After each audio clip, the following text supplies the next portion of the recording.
자, 오늘 126번째 인물 바로 오네시모입니다. 오네시모, 은혜 받을 거라 확신하고 있고요. 한 명만 믿음이 있고, 예, 은혜 받으실 거라 확신하고 있고, 제가 여러분들 이번 주간 말씀드렸잖아요. 정신을 깨는데 육신이 피곤하다. 왜일까요? 왜일까요? 제가 하나님께 감사하면서 원망 아닌 원망하는 게 있어요. 무엇이냐면 공감 능력입니다. 공감 능력. 그러니까 기도할 때마다 약간 좀 그런 게 있어요. 유난히 기도하는데 육신이 피곤한 거 있죠. 그럼 그분은 어떤 상태예요? 육신이 굉장히 필요한 상태입니다. 유난히 기도하는데 이 마음이 분주한 거예요. 그럼 그분은 어떤 상태예요? 머리로는 답을 아는데 이 마음에서 인정이 안 되는 상태인 거죠. 그러니까 머리로는 이 한 명 두고 얘기했는데 갑자기 네다섯 명이 갑자기 서로를 보고 웃고 있는 이 여러분들은 동역자입니다. 여러분들은. 근데 오늘 설교가 사실 그러합니다. 육신적으로 필요할 수 있어요. 그렇지만 우리에겐 정답이 있습니다. 육신적으로 감정적으로 인정이 안 될 수가 있어요. 그렇지만 우리에겐 정답이 있습니다. 우리는 내 육신을 따라가는 자들입니까? 정답을 따라가는 자들입니까? 정답을 따라가는 자들이에요. 우리 내 감정 따라가는 자들입니까? 정답을 따라가는 자들입니까? 정답을 따라가는 자들이에요. 바로 오늘 인물이 그러합니다. 오늘 인물은 좀 복잡해요. 여러분들은 오네시모가 될 수 있고요. 또한 여러분들에게는 또 다른 오네시모가 존재할 수 있습니다. 벌써 이게 한숨 나오는 분들은 설교를 이제 들어보니까 이 인간이 왜 이런 얘기 하는지 아는 거죠. 이제 저 말 자체에 이미 트랩이 깔려 있다 아는 거죠. 뭐 어쩌겠습니까? 이 말씀은 누구의 말씀입니까? 할렐루야. 자, 오늘 우리에게 주신 하나님의 말씀 골로새서 말씀입니다.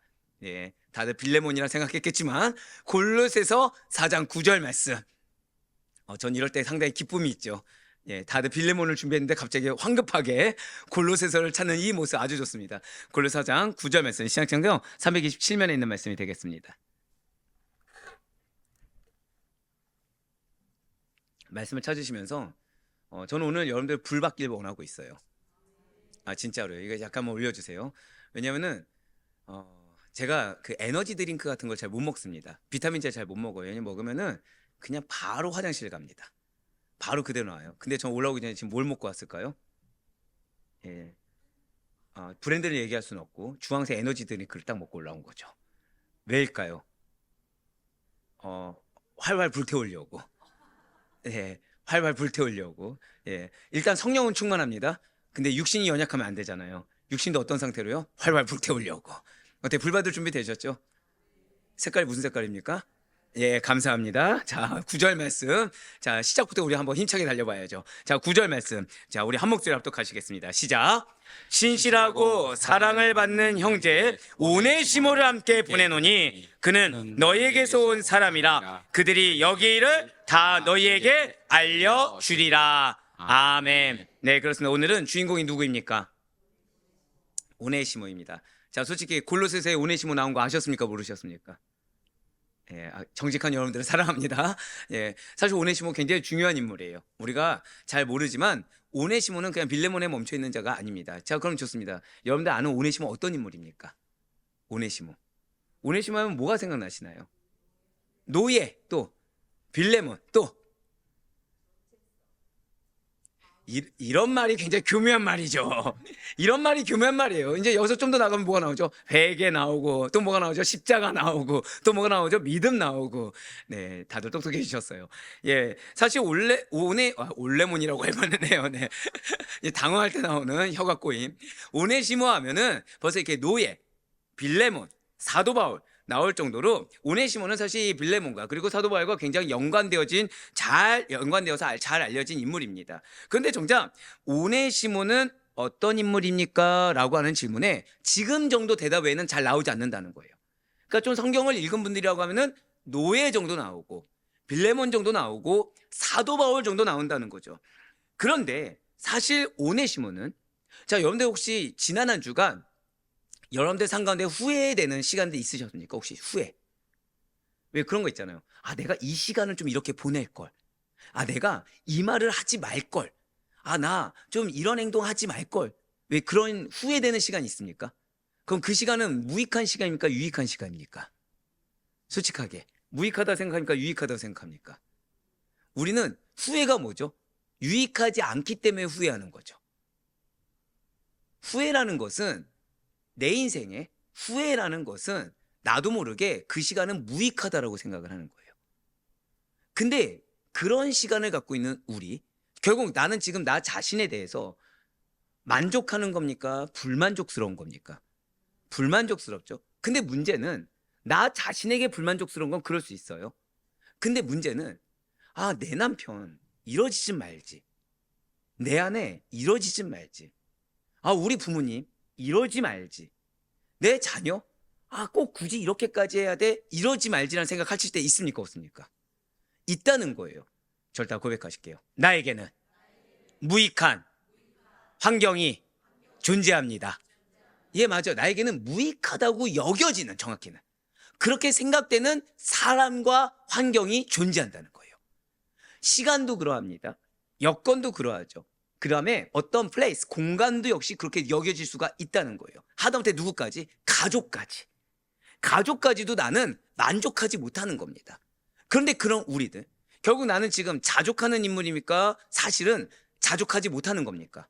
자족하지 못해요. 자족하지 못하다 보니까 뭐가 안 나오죠? 감사가 안 나와요. 그러니까 감사해야 된다는 거 아니까 감사하죠, 하지만이라는 꼭 수식어를 붙이는 것이 우리입니다.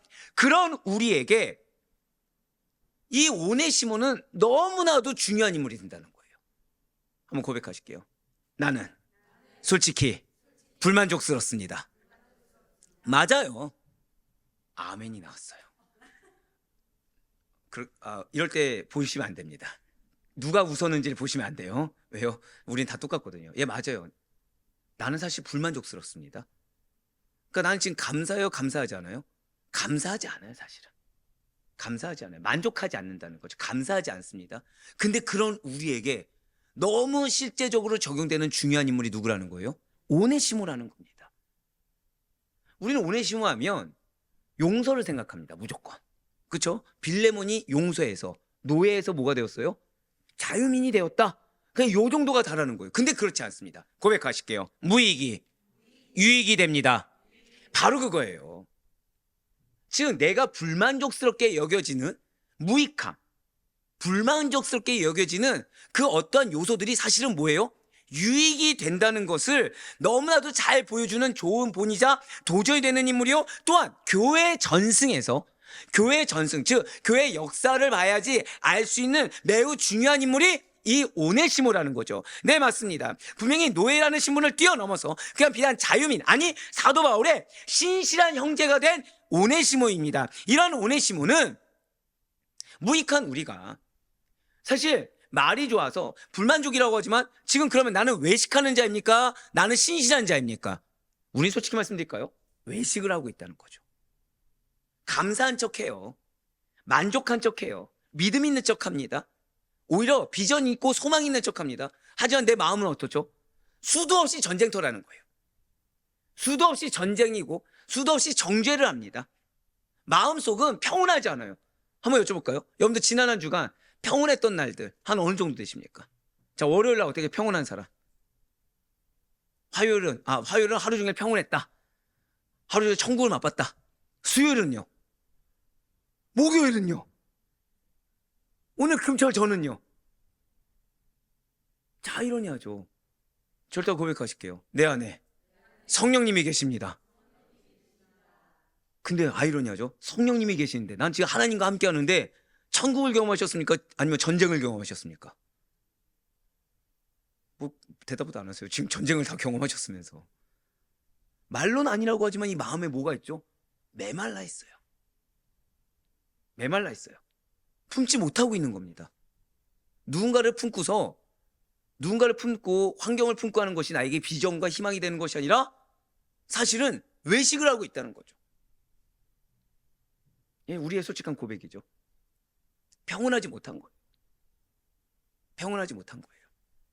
그런데 오늘 오네시모는 그렇게 무익한 우리가, 사실 외식하는 우리가, 마음에 평온이 없는 우리가, 그러면서 누군가를 정죄하고 환경 가운데 원망만 하고 있는 우리가 고백하실게요. 주님께서 나를 사랑하십니다. 바로 그거예요. 그리스도의 사랑 안에서 어떻게 유익한 자가 될 수 있는지, 즉 내가 무익하다고 여겨졌고 내가 문제가 있다고 여겨졌던 그 모든 것들이 어떻게 유익하게 변화될 수 있는지를 보여주는 자가 바로 오네시모라는 것입니다. 진실로 오네시모는 맞습니다, 그리스도의 사랑의 모형이라고 볼 수 있는 인물이에요. 사랑하는 성도 여러분들, 복음은 모든 차별을 뛰어넘습니다. 믿으십니까? 고백하실게요. 복음은 모든 문제를 뛰어넘습니다. 예, 맞습니다. 복음은 모든 문제를 뛰어넘고 모든 차별을 뛰어넘어 하나님의 역사를 가능하게 한다는 것이죠. 고백하실까요? 복음은 하나님의 역사의 도구입니다. 근데 지금 어떤 역사입니까? 노예가 친구가 되는 역사였어요. 분명 오네시모는 빌레몬의 물건을 훔쳐 달아난 자에 불과했습니다. 하지만 사도 바울을 만나서 복음을 듣고 새롭게 거듭났어요. 고백하실까요? 변화되지 않는 영혼은 없습니다. 바로 그거를 보여줬다는 거예요. 변화되지 않을 영혼은 없다는 거죠. 어디 안에서? 그리스도의 사랑 안에서. 어디 안에서요? 복음 안에서 변화되지 않을 영혼이 없다는 것을 보여주는 인물이 오네시모라는 것입니다. 진실로 복음은 회생불능의 약자와 죄인들에게 기회의 문이 되어준다. 방금 뭐라고 말씀드렸어요? 고백하실게요. 복음은 기회의 문입니다. 이걸 기억하셔야 된다는 거예요. 만병통치야? 그렇게 받아들이면 안 돼요. 복음은 기회의 문입니다. 고백하실까요? 내가 기회가 되어야 합니다. 바로 그거예요. 우리는 뭐 아니면 도예요. 지금 무슨 말씀이냐? 우리는 복음을 믿습니다. 근데 예를 들어서 내 배우자와 내 자녀가 변화되길 원해요. 근데 한번 접근을 했습니다. 돌아오는 게 뭐죠? 트러블이 돌아왔어요. 전쟁이 돌아온 겁니다. 그럼 우리는 어떻게 합니까? 하나님께 책임을 전가하는 거예요. 또는 전쟁이 벌어졌습니다. 인내하지 못했어요. 그러면서 포기해버리는 거예요. 그러면서 내가 지금 전한 그 순간에 승부를 걸려고 해버립니다.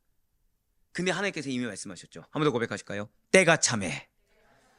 때가 차는 때가 있다는 거예요. 그래서 복음은 기회의 문이랑부터 믿어야 된다는 것입니다. 그래야 영혼을 포기하지 않을 수 있어요. 그래야 환경을 포기하지 않을 수 있어요. 예, 맞습니다. 복음은 기회의 문이 돼요. 한 번 더 고백하실까요? 복음은 기회의 문입니다. 많은 사람들이 포기하고 버린다고 하더라도 하나님께서 포기하지 않는 인생이라고 한다면 누구나 오네시모와 같이 하나님의 일에 유익한 자가 될 수 있습니다. 많은 자들이 포기한 환경이라고 하더라도 하나님께서 당신의 섭리와 당신의 과정 가운데 놓인 그 상황이라고 한다면 이 상황은 포기나 무익한 상황이 아니라 반드시 쓰임받는 유익한 상황이 되는 것입니다. 도망자와 같은 불쌍한 신세 오네시모가 바울의 양자가 되는 기적과 은혜를 우리는 동일하게 경험할 수가 있다는 거예요. 그렇습니다. 오네시모는 노예의 신분에서 바울의 양자가 되었습니다. 아니, 그럼 좋습니다. 어떻게 이 오네시모가 사도 바울을 만나게 된 것입니까? 앞서 말씀드린 대로 오네시모는 사도 바울이 옥중에서 전도의 열매로 얻은 영적 아들이었어요. 자, 어디서 만났다고요? 옥중에서 만났습니다. 감옥에서. 전도의 열매를 얻은 영적 아들이라고 그랬어요. 자, 제가 항상 드린 말씀 있죠. 반복은 왜라고요? 중요하니까. 그러니까 일반적인 환경도 아닙니다.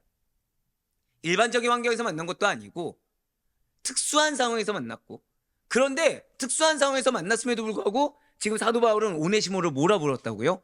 아들이라고 불렀어요. 아들이라고 불렀습니다. 자, 사도 바울은 사실 그러면 오네시모에게만 아들이라고 했을까요? 아니에요. 자신이 전한 복음을 받아들이고 그의 사역을 도운 자들을 향해, 자, 어떤 자들이요? 복음을 받아들이고 사역을 도운 자들을 향해 항상 아들이라고 불렀습니다. 저 따라 고백하실게요. 나에게는 허다한 영적 아들이 있습니다. 예, 맞아요. 우리에게는 사실 허다한 영적 아들이 있습니다. 영적 아들이 어떤 자들이라고요? 나의 복음을 받아들이고 그 가운데 동역하는 자들, 사역에 도움이 된 자들, 이 자들이 영적 아들이었습니다. 그는 디모데, 지금 권사님 말씀하신 대로 디모데를 믿음의 아들이라고 했죠. 그리고 디도에게도 믿음의 참 아들이라고 불렀다는 거예요. 또한 갇힌 중에서 낳은 아들이라고 불린 이 오네시모 역시 사도 바울이 전한 복음을 통해 거듭났으며 거듭난 자에 합당하게 사도 바울의 사역을 크게 도왔음을 보여주고 있다는 거죠. 빌레몬서 1장 10절의 말씀 보도록 하시겠습니다. 갇힌 중에서 낳은 아들 오네시모를 위하여 내게 간구하노라. 아멘. 자, 지금 붉은색 표현대 보면은 나은이라고 지금 표현되어 있죠.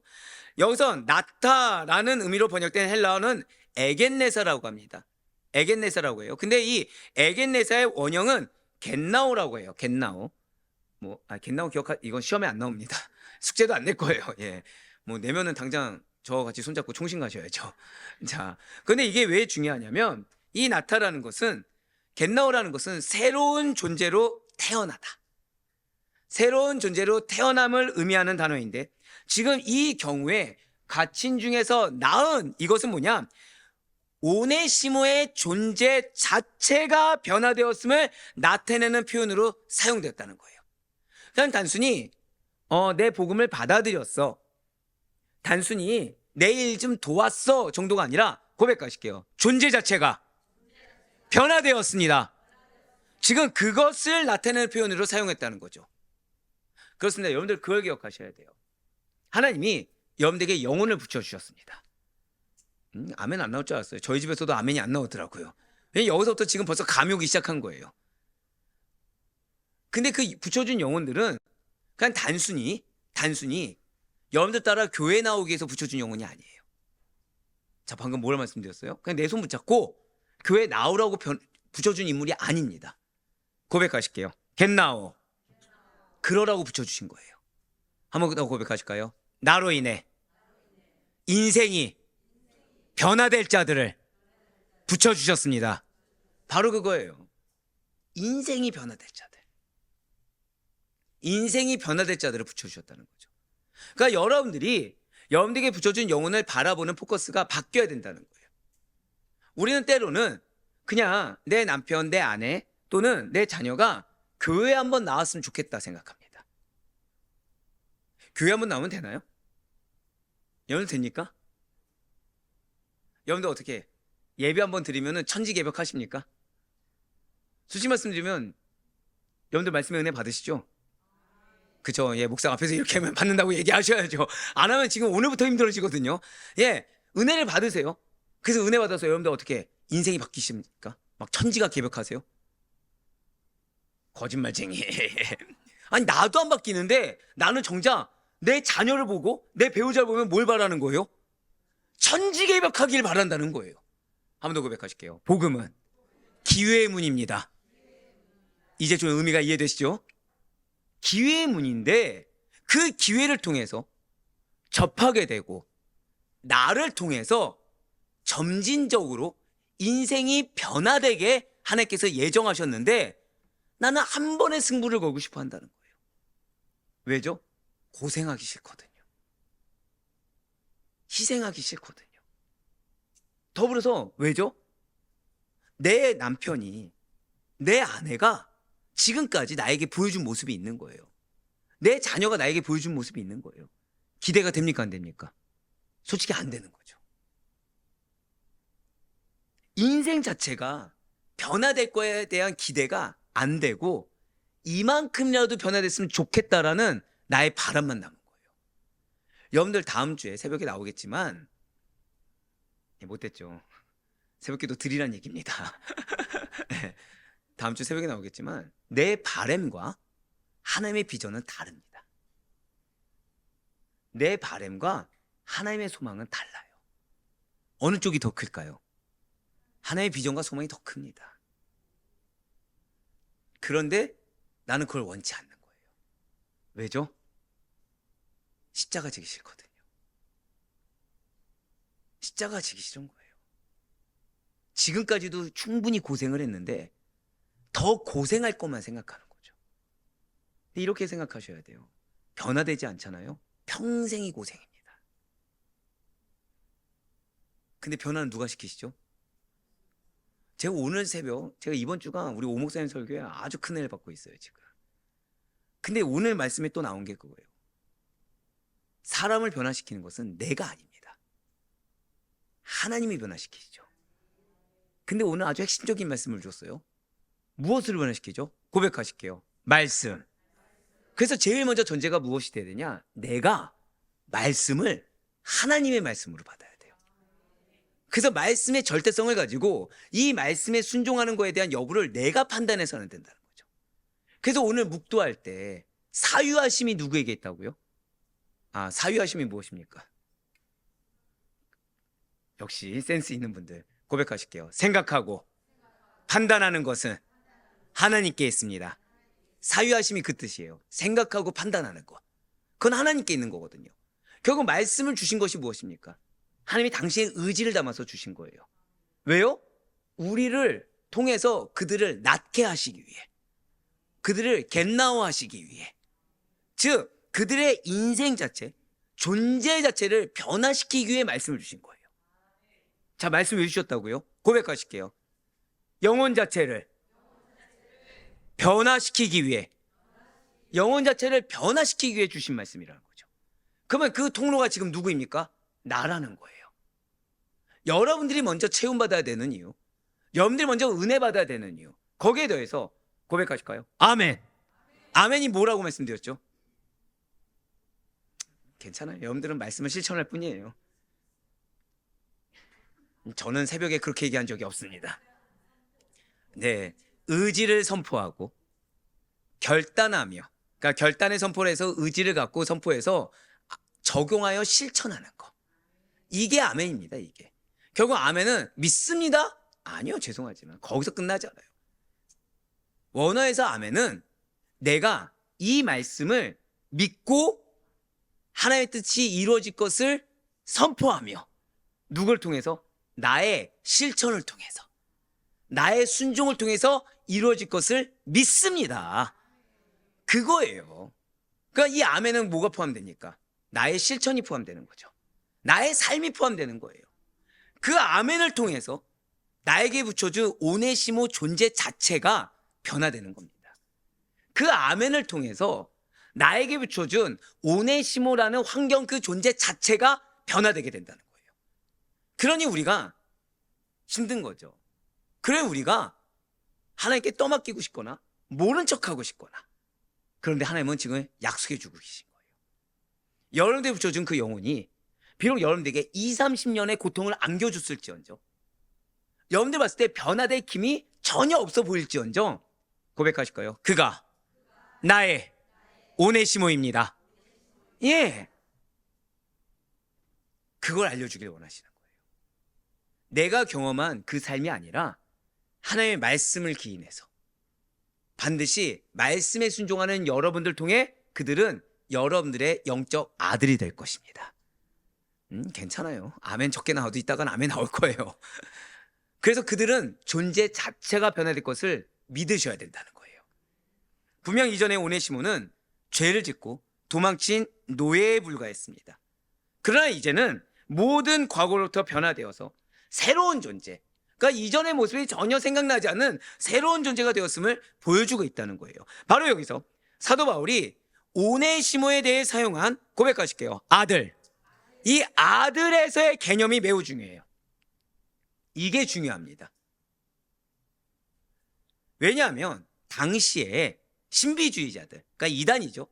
신비주의자들도 이러한 아버지와 아들 관계의 표현을 곧잘 사용했기 때문이에요. 그러니까 여러분들 오늘 첫 번째 기억할 것은, 한 번 더 고백하실게요. 나에게는 영적 아들이 있습니다. 네, 영적 아들이 있어요. 자, 그런데 이 의미를 잘 알아야 되는 이유가, 당시에도 사도 바울만 썼던 것이 아니라 누구도 사용했다고요? 신비주의자, 즉 이단도 사용했다는 거죠. 이 아버지와 아들과의 관계를 곧잘 사용했다는 거예요. 그런데 의미가 다르다는 것입니다. 사도 바울과는 전혀 다른 의미로 그들을 사용했다는 거예요. 신비주의자들은 잘 기억하셔야 돼요. 사도 바울과는 달리 어떠한 개인의 목적을 위해 부자관계를 설정해 놓았습니다. 자, 무엇을 위해 사용했다고요? 개인의 목적. 전 여러분들이 모든 기도에 응답되길 간절히 소망해요. 근데 그러기 위해서는 여러분들이 버려야 될 것이 하나입니다. 그것이 무엇이냐? 개인의 목적을 하나님 앞에 솔직하게 고백할 수 있어야 돼요.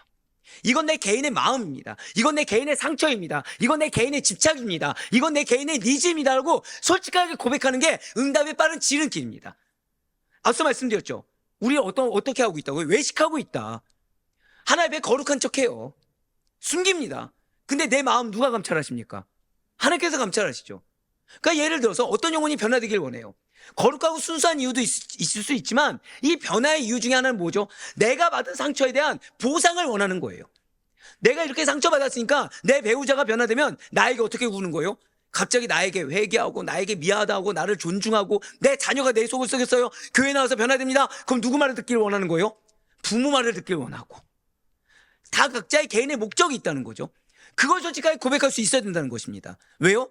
만약에 그렇지 아니하면 아무리 능력의 말씀, 거룩한 말씀이 선포된다고 하더라도 우리는 얼마든지 그 말씀을 왜곡해서 사용할 수 있다는 거예요. 누구처럼? 분명히 아버지와 아들과의 관계라는 것은 좋은 겁니까? 나쁜 겁니까? 너무 좋은 거죠.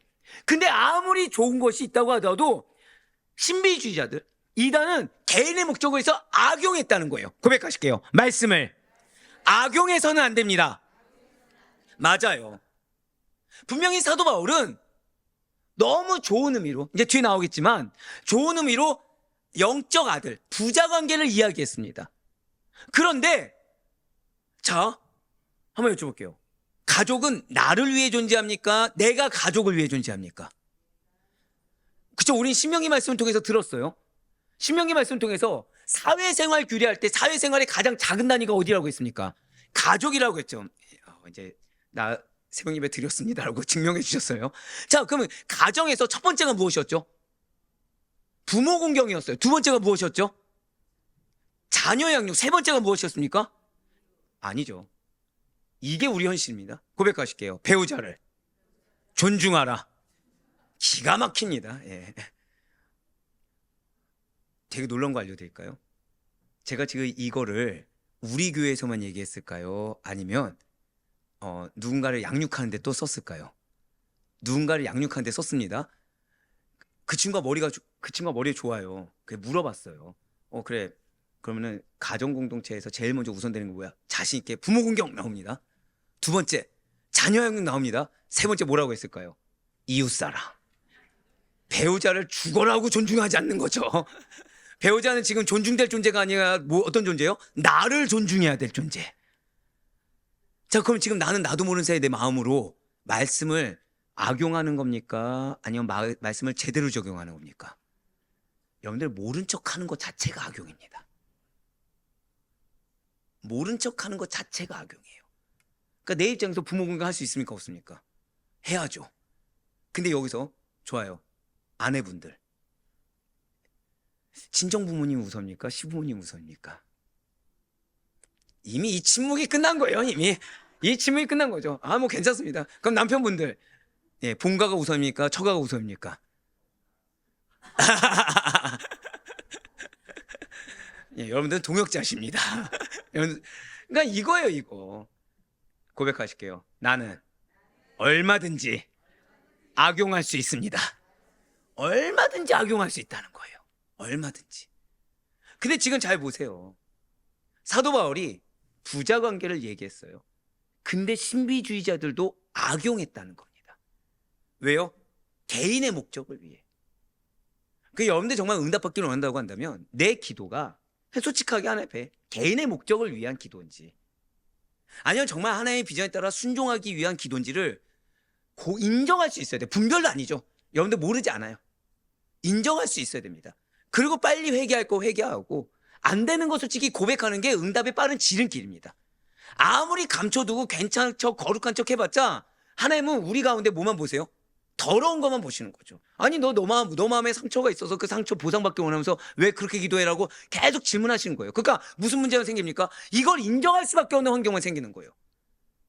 그러니까 예를 들어서 내가 배우자에 대한 불만이 있어요. 근데 이 배우자가 불만 있는 거를 나는 말씀을 들으니까 배우자 존중해야 되는 걸 압니다. 불만 토로할 수 있습니까? 없습니까? 토로할 수 없죠. 그러니까 어떻게 얘기하는 거예요? 변화되길 원합니다. 주님을 만나길 원합니다.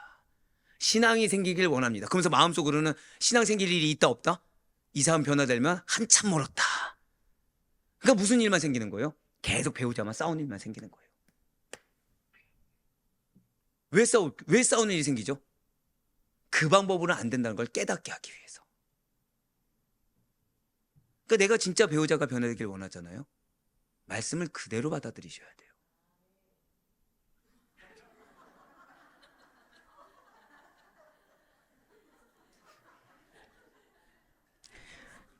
이럴 때 우리는 목회자와 성도가 하나입니다. 네, 우리 목회자와 성도가 하나죠. 예, 우린 다 동역자입니다. 네. 오늘 2부가 뜨거울 것 같아요. 네, 아시잖아요. 집에 가서 뜨겁게 하는 거 굉장히 칼날이 휘몰치면 뜨거울 것 같지만 그러면 안 되겠죠. 이러면 저는 또 말씀을 어떻게 하는 거예요? 이게 자승자박이네요. 이게 이게 네, 빨리 말씀 넘어야지. 자, 신비주의자들은 목적이 있었어요. 근데 신비주의자들은 그것이 개인의 목적이 하지 않았습니다. 공동체를 위한 거라고 했어요. 왜냐? 사람들을 자신들의 조직 안으로 끌어들이기 위해 부권의 개념을, 그러니까 아들과 아버지의 개념을 활용했다는 거예요. 놀랍게도 교회 전승을 보잖아요. 그들이 뭐라 얘기했는지 아십니까? 우리가 진짜 교회야. 우리 교회가 부흥하기 위해서는 이거는 문제되지 않아. 자, 뭐라 말했다고요? 교회가, 자, 이단들도 자기 교회라고 합니까, 안 합니까? 하죠. 그러니까 그들은 자신들이 개인적 목적이고 생각도 못 하는 거예요. 무엇을 위해서 지금 헌신하고 있고 무엇을 위해서 그 방법을 차용하고 있다고 여기고 있어요? 교회를 위해서. 그러니까 헛된 시간을 보내는 거죠.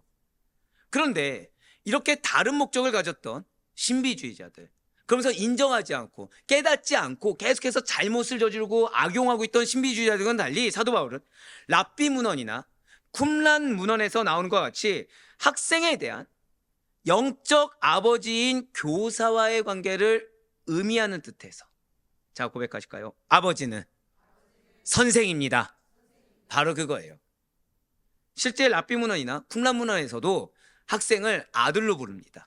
즉 이거는 어떤 조직으로 끌어들이기 위함이 아니라 평생 무엇을 책임지겠다는 거예요? 가르침. 선생으로서 본이 되겠다. 그들에게 계속 가르치며 진리를 알려주겠다 라는 개념으로 영적 부권의 개념을 사용했다는 것입니다. 바로 이러한, 고백하실게요, 영적 부권. 오늘 그걸 기억하셔야 돼요. 나에게는 영적 아들이 있다. 근데 그들을 내가 온전히 양육하고 케어해야 될 것은 영적 부권의 개념, 즉 교사로서 내가 본이 되어야 된다. 선생으로서 본이 되어야 된다. 바로 그것을 기억하셔야 됩니다. 오늘 우리는 그걸 준비하는 시간을 갖는 거예요. 예, 맞습니다. 바울은 영적 부권의 측면에서 바로 이 오네시모를 대했으며, 사도 바울 개인의 이익을 위해서, 그리고 개인의 마음속에 어떤 목적을 두고서 다른 것으로 포장하면서 관계를 맺은 것이 아니었습니다. 오직 하나님의 계획 안에서, 오직 하나님의 섭리 안에서 복음의 진리에 순종함으로 어떠한 환경을 초월해서 그리스도의 사랑을 전하기 위해 관계 설정을 맺었다라는 거예요. 따라 사도 바울이 오네시모를 영적 아들이다 라고 말한 것은 그리스도 안에서 새로운 피조물이 된, 한번 고백하실게요, 교사와 제자, 교사와 제자의 관계를 드러냈다는 거죠. 여러분들의 가족이 정말 변화되기를 원하십니까? 절대 고백하실게요. 내가 반드시 본이 되어야 합니다. 이걸 기억하셔야 돼요. 가르치기에 합당하게, 전하는 자에 합당하게. 여러분들 만약에 이렇게 생각해 보세요. 선생님이 담배를 피는 거예요. 근데 학생에게 너 담배 피지 마 할 수 있습니까, 없습니까? 할 수 없다는 거죠. 할 수 없다는 거예요. 또는 선생이 가르치는 한 과목에 대해서 잘 모르는 겁니다. 학생에게 가르칠 수 있습니까, 없습니까? 없다는 거예요. 선생이 바른 삶을 살지 않아요? 그러면서 학생에게 바른 삶, 도덕윤리를 가르칠 수 있습니까, 없습니까? 없다는 거죠.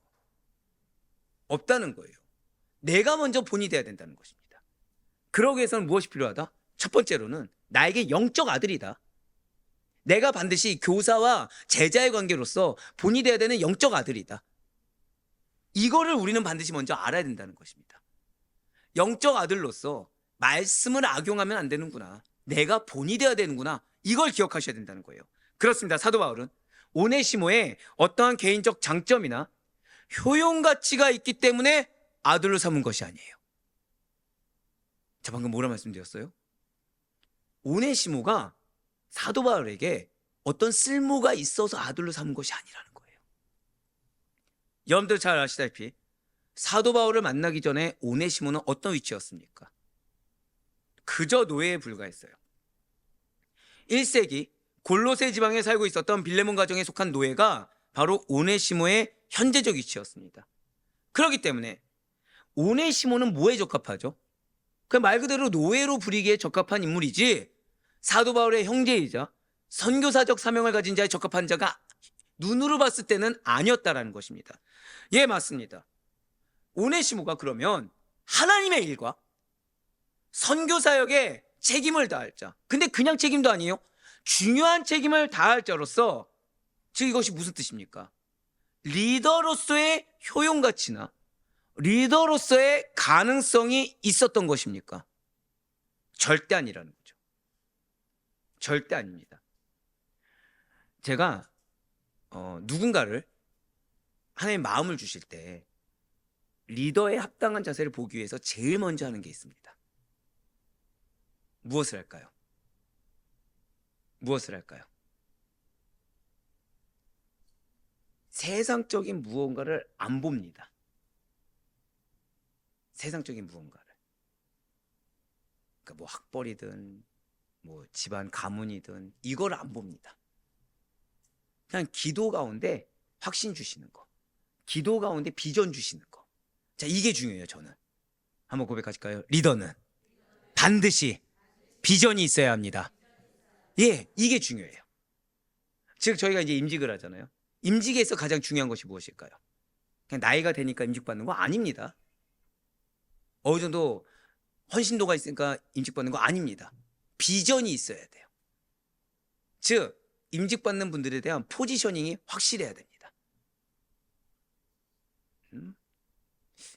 집에서도 아멘이 나왔는데 이거는 네, 당연히 각자 개인은 부담이 될 수 있죠.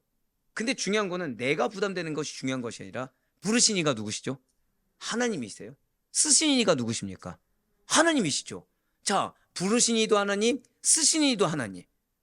그러면 그 부름받은 자에게 가장 필요한 것이 무엇이죠? 소명이 필요하죠. 소명에 반드시 무엇이 있습니까? 비전이 있다는 거예요. 그러니 당사자는 비전을 발견할 수 없죠. 왜요? 십자가의 무게 때문에. 그럼 그걸 누가 발견해야 됩니까? 영적 리더가 발견해야 되는 거예요. 그러기 위해서는 현재, 예를 들어서 현재 지금 무엇을 할까요? 현재 뭐 예를 들어서 금융업에 종사하신 분이 계시다. 그럼 그분은 비전이 무엇입니까? 그분 비전은 무엇이죠?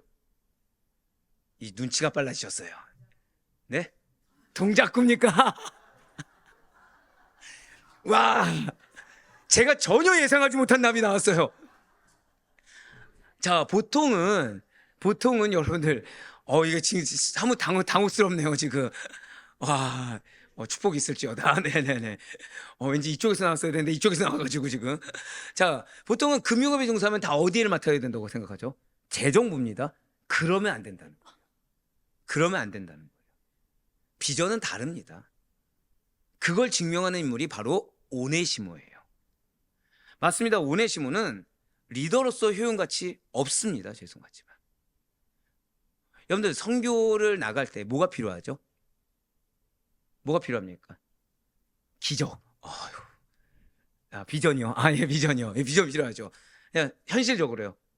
성년할 때 뭐가 필요합니까? 상황화. 야, 오늘 뭐 이쪽 라인들 작정하셨네요. 예. 한번 내가 얼마나 양육받은 걸 드러낼 수 있는지, 얼마나 거룩함을 드러낼 수 있는지, 정직한 자들과 대화하리라. 이쪽 보고 설교해야겠네요. 자, 성교 나갈 때 뭐가 필요합니까? 성교비. 정직하도다. 또 뭐가, 성교 나갈 때 뭐가 필요합니까? 보통. 네?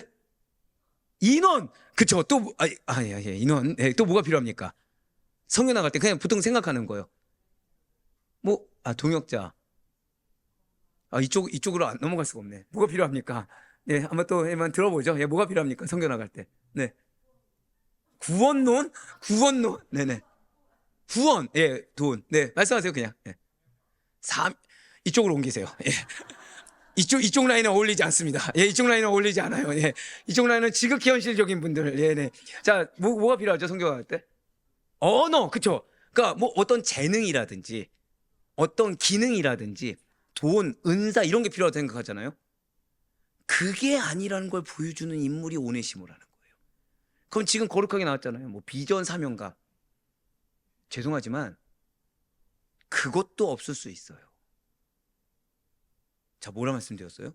나가는 당사자가 자신의 비전이 뭔지 모를 수 있다는 겁니다. 고백하실까요? 그래서 내가 중요합니다. 여러분들이 체험받아야 되는 이유, 여러분들이 말씀에 깨어져 있어야 되는 이유, 여러분들이 분별해야 되는 이유가 뭐냐? 정말 여러분들 한 사람의 영적 민감함으로 인해서, 영적 분별력으로 인해서 한 사람 인생이 바뀔 수 있다는 거예요. 오네시모가 뭐라고요? 나타가 무슨, 겟나오가 무슨 뜻이라고요? 존재 자체가 변화됐다 말씀드렸죠. 즉 우리가 뭔가 사명을 감당할 때, 직분을 감당할 때 필요한 것은 진짜 말 그대로 뭐 장로는 뭐 돈이 있어야 된다 이런 얘기가 아니라 어떤 비전을 갖고 있는가. 당사자가 모르더라도 누구나 알아야 된다는 거예요. 고백하실게요. 영적 리더. 즉 여러분들 가정 가운데 고백하실게요. 내가 영적 리더입니다. 그 사명감을 놓치면 안 된다는 거예요. 그 자각을 갖고 내 배우자의 사명은 무엇인지, 내 배우자가 몰라도, 내 자녀가 몰라도 최소한 기도의 기둥으로 서 있고 말씀의 기둥으로 서 있으며 최소한 내가 내 가족을 위해서 기도하는 자라고 한다고 한다면, 정말 내 가족이 변화되길 원한다고 한다면 제일 먼저 우리가 봐야 될 것은, 고백하실게요, 가족의 비전. 가족의 비전이라는 거예요.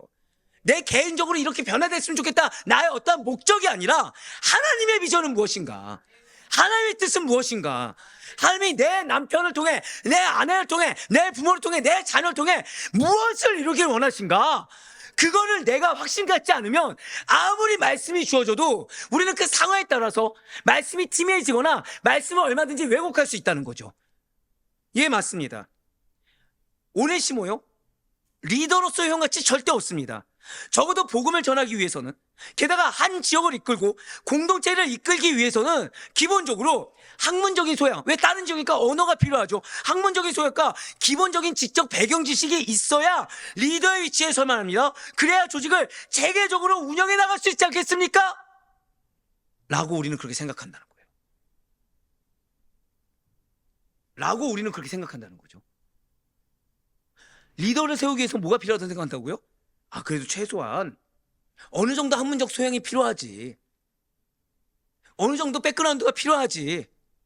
어느 정도 기본적인 것들은 좀 갖추고 있어야 리더가 될 수 있지 라고 생각한다는 거예요.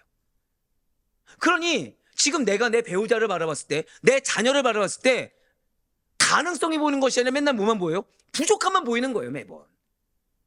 말씀은 하나님의 삶을 붙여주었다.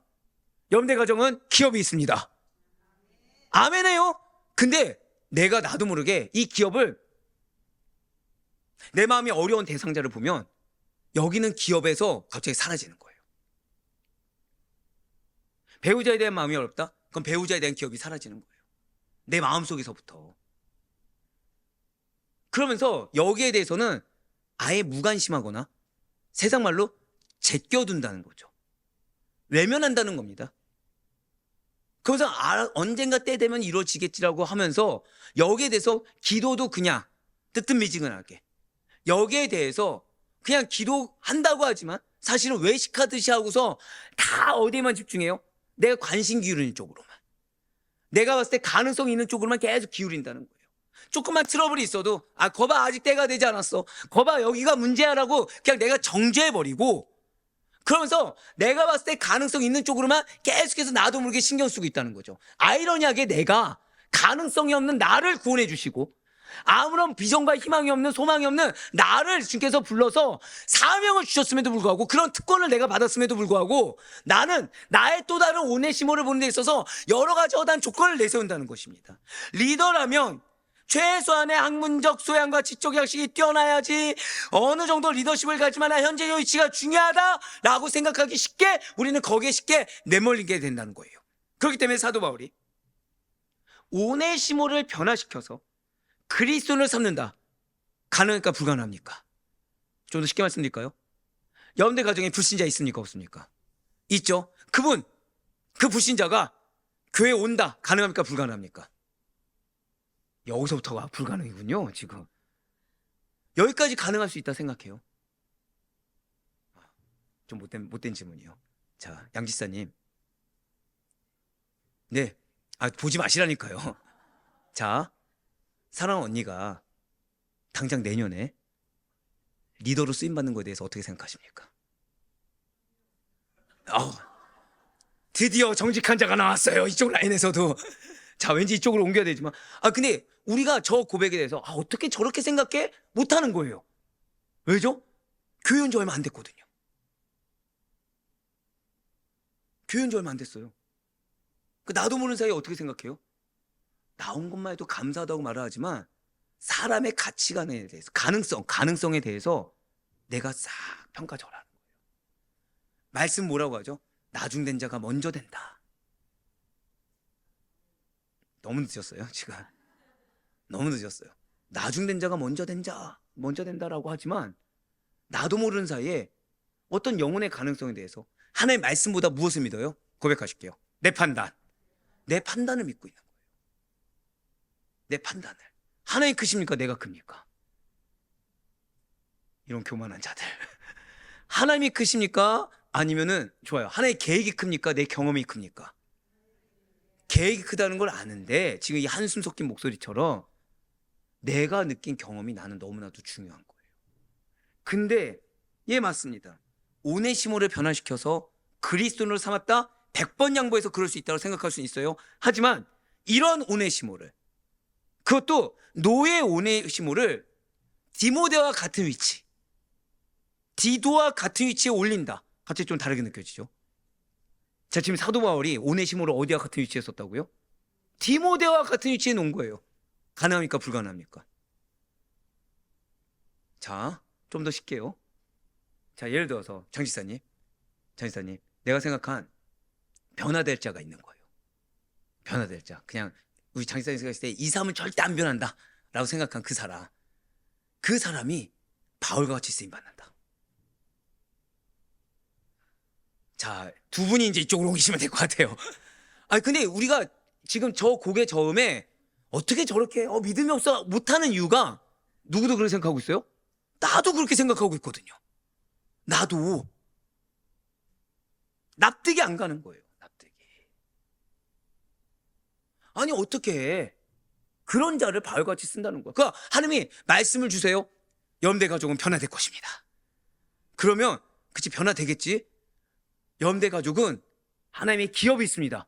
기업이 있겠지. 근데 내가 생각한 그 사람이 영적 리더가 되어서 나를 이끈다 라고 하면 뭐라고 하는 거예요? 그랬으면 좋겠습니다. 이렇게 되는 거예요. 실제로 그런 일이 딱 발생합니다. 그러면은 회개합니까? 아니면 또 다른 욕심이 생깁니까? 또 다른 욕심이 생기는 거예요. 누가 문제일까요? 그러면 지금 내가 지금 문제되는 거죠. 믿음 없는 거를 불쌍히 여기셔서 질책하지 아니하시고 역사해 주셨어요. 근데 역사했다 끝나는 것이 아니라 또 뭐가 문제돼요? 또 나의 개인적 목적이 문제가 되는 거예요. 계속. 앞서 당시의 신비주의자들이 어떤 개념을 사용해서 사람들을 조직 안으로 끌어들이기 위해 아들로 삼았다고 말씀을 드렸습니까? 바로 부권 개념, 아버지와 아들 개념을 사용해서 사람들을 끌어들였다고 말씀을 드렸어요. 그렇게 해서 신비주의자들은 주로 조직과 조직의 리더들의 이익을 위해서 효용가치가 있는 자들에게 접근했습니다. 조직의 일을 맡기면서 그들의 능력, 그들의 재물, 그들의 재능 등을 취하려고 했다는 거죠. 즉, 그들에게 필요한 것은 지금 어떤 영혼의 구원, 하나님의 비전의 성취, 이것이 아니라 현재적 위치와 그들이 가지고 있는 무언가, 지식이었든 재물이었든 그 무언가가 중요했다는 거예요. 그러니까 영혼을 사랑해서 함께 있는 것이 아니라 목적을 가지고 접근했다는 거죠. 고백하실게요. 나의 목적을 버려야 합니다. 나의 목적을 버려야 돼요. 나의 목적을 버리지 않으면 우리는 불가능한 거 먼저 판단하게 됩니다. 나의 목적을 버리지 않으면 우리는 나도 모르는 사이에 하나님의 역사를 제한하게 된다는 거예요. 나의 목적을 버려야 누구의 말씀을 받으라고요? 하나님의 말씀으로 받아들여야 누구에게 주신?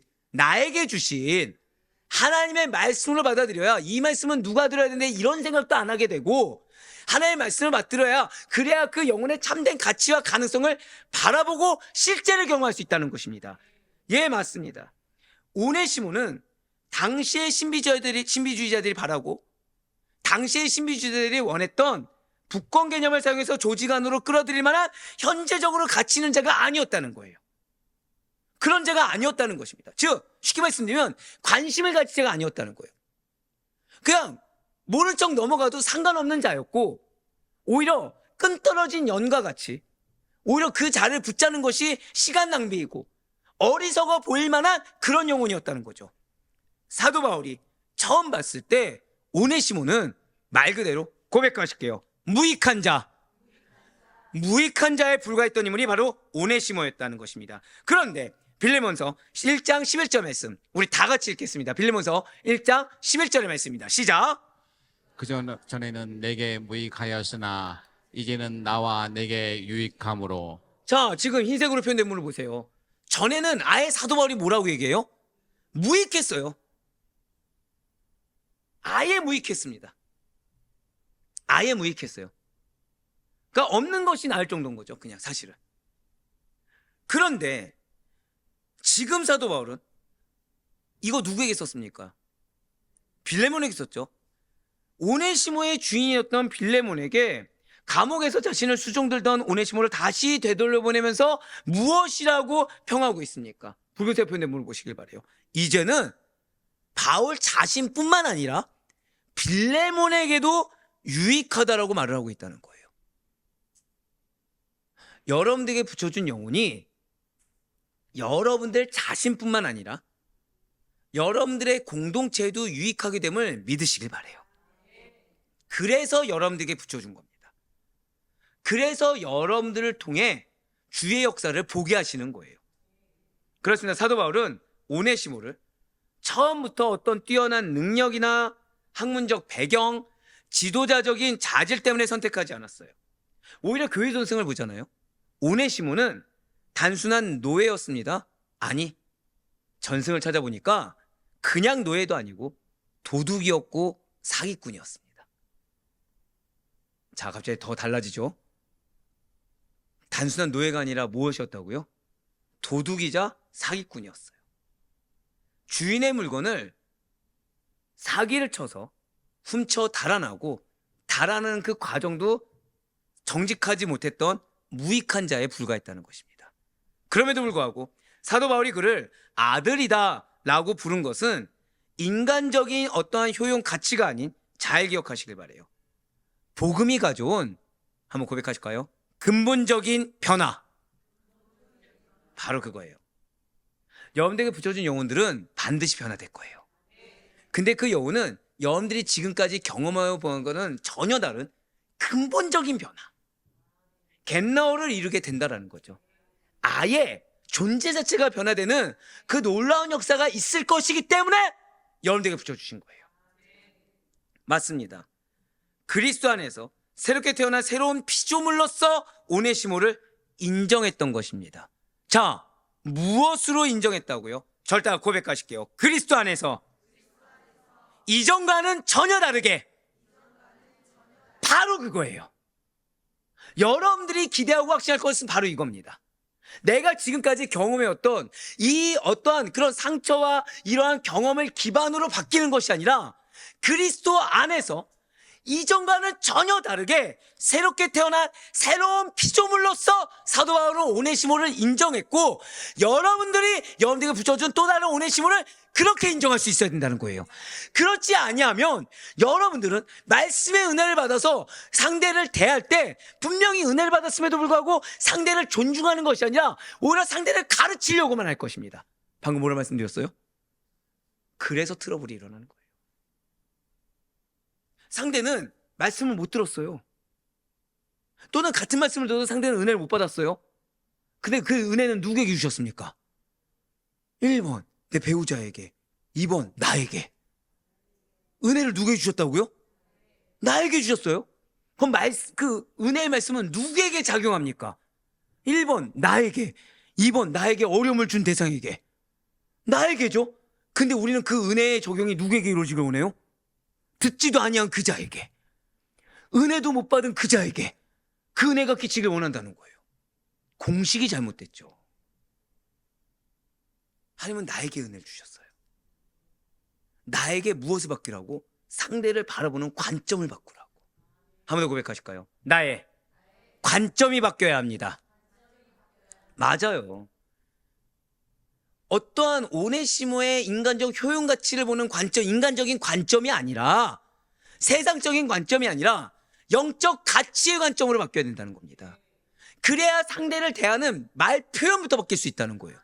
그래야 상대를 가치를 인정해주고 존중해줄 수가 있다는 거죠. 예, 맞습니다. 사도 바울은 오네시모를 다른 걸로 인정한 것이 아니에요. 그리스도 안에서 이전과는 전혀 다르게 새롭게 태어난 새로운 피조물로서 인정하고 존중해 준 것입니다. 그리고 이러한 모습은 신비주의 집단들이 능력과 이익을 기준으로 조직의 사람들을 끌어들이는 것과는 근본적으로 다른 모습이에요. 그러니까 그들이 끌어들입니다. 신경 씁니까, 안 씁니까? 신경 쓰지 않았어요, 당시에. 기껏 끌어들였어요. 무언가 효용 가치가 있을 때는 관심을 가져요. 효용 가치가 떨어지면 어떡하죠?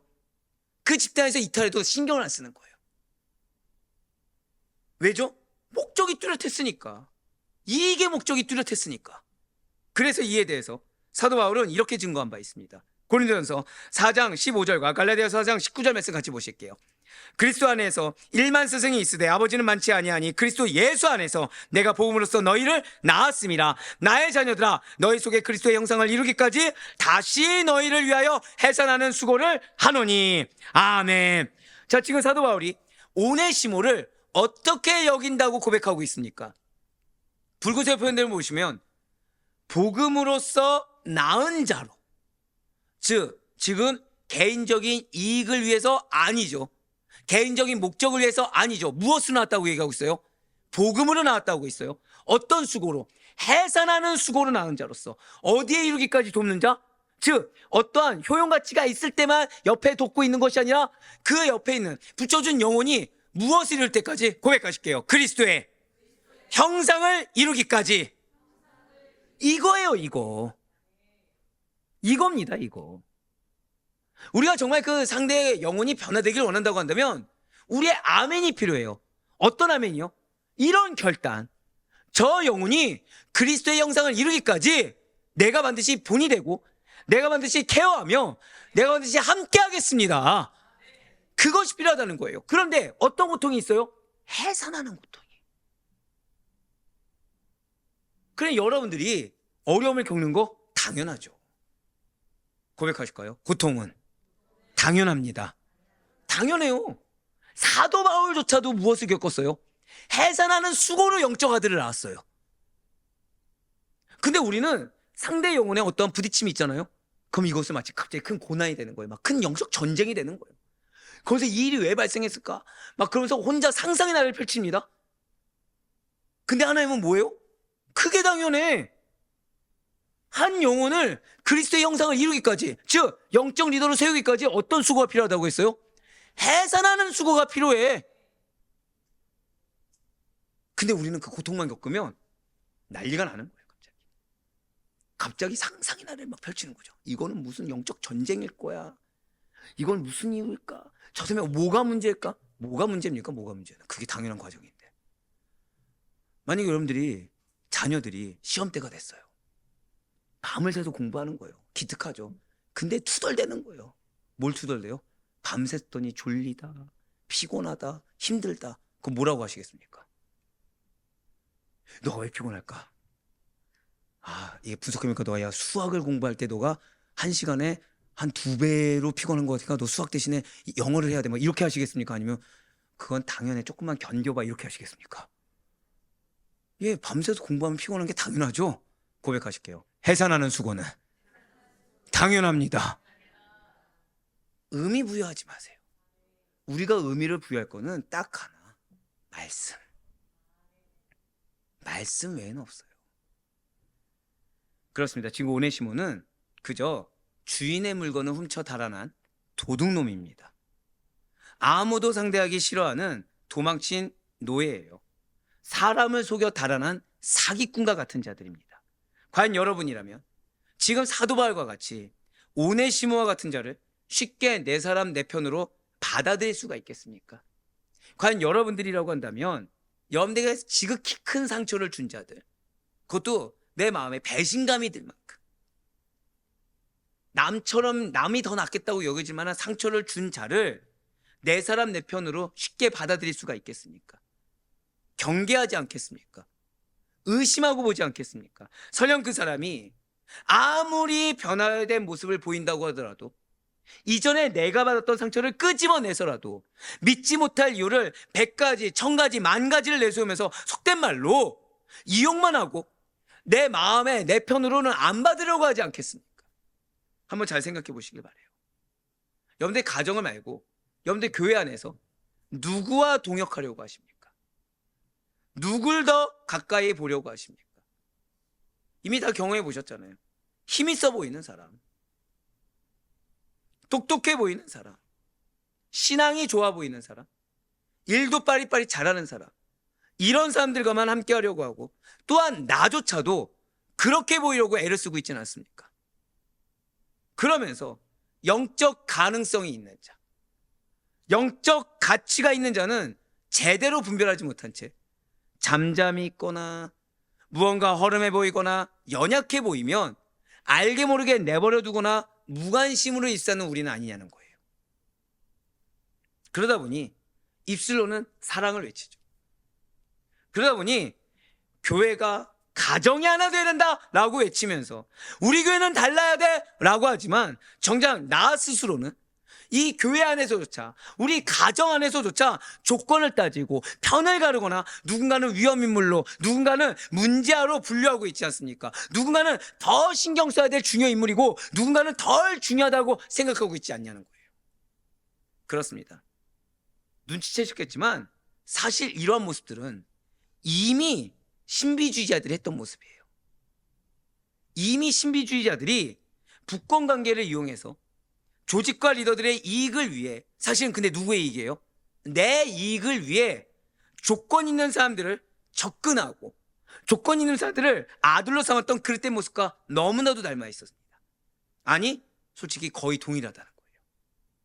분명 그들은 효용 가치가 있는 사람에게 접근해서 능력, 재물, 재능을 취하려고 했어요. 우리 고백하실게요. 영적 가치가 중요합니다. 바로 그거예요. 그들은 영적 가치가 있는 자가 중요한 것이 아니라 현실적인 가치가 있는 자만 중요했다는 거죠. 나도 모르게 그자 옆에 가는 거예요.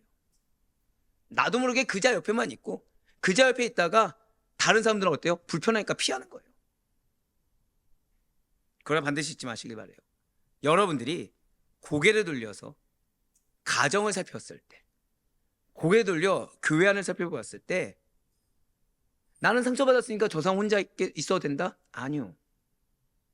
아무도 먼저 손 내밀어 주지 않고 홀로 외톨이로 있는 자가 있다고 한다면 바로 그 영혼이 하나님께서 다른 누군가가 아닌 나에게 보내주신 오네시모인 줄 알고 적극적으로 섬기시길 바라요. 내 성향과는 다르고 너무나도 불편하고 잘 접근하기조차 어려운 사람이 있다고 한다면 바로 그 영혼이 하나님께서 누구에게 보내셨다고요? 나에게 보내주신 오네시모인 줄 알고 적극적으로 함께 하셔야 됩니다. 우린 좀 불편하잖아요. 피하려고 해요. 우린 조금 불편하잖아요. 외면하려고 해요. 어디 안에서조차, 가정 안에서조차.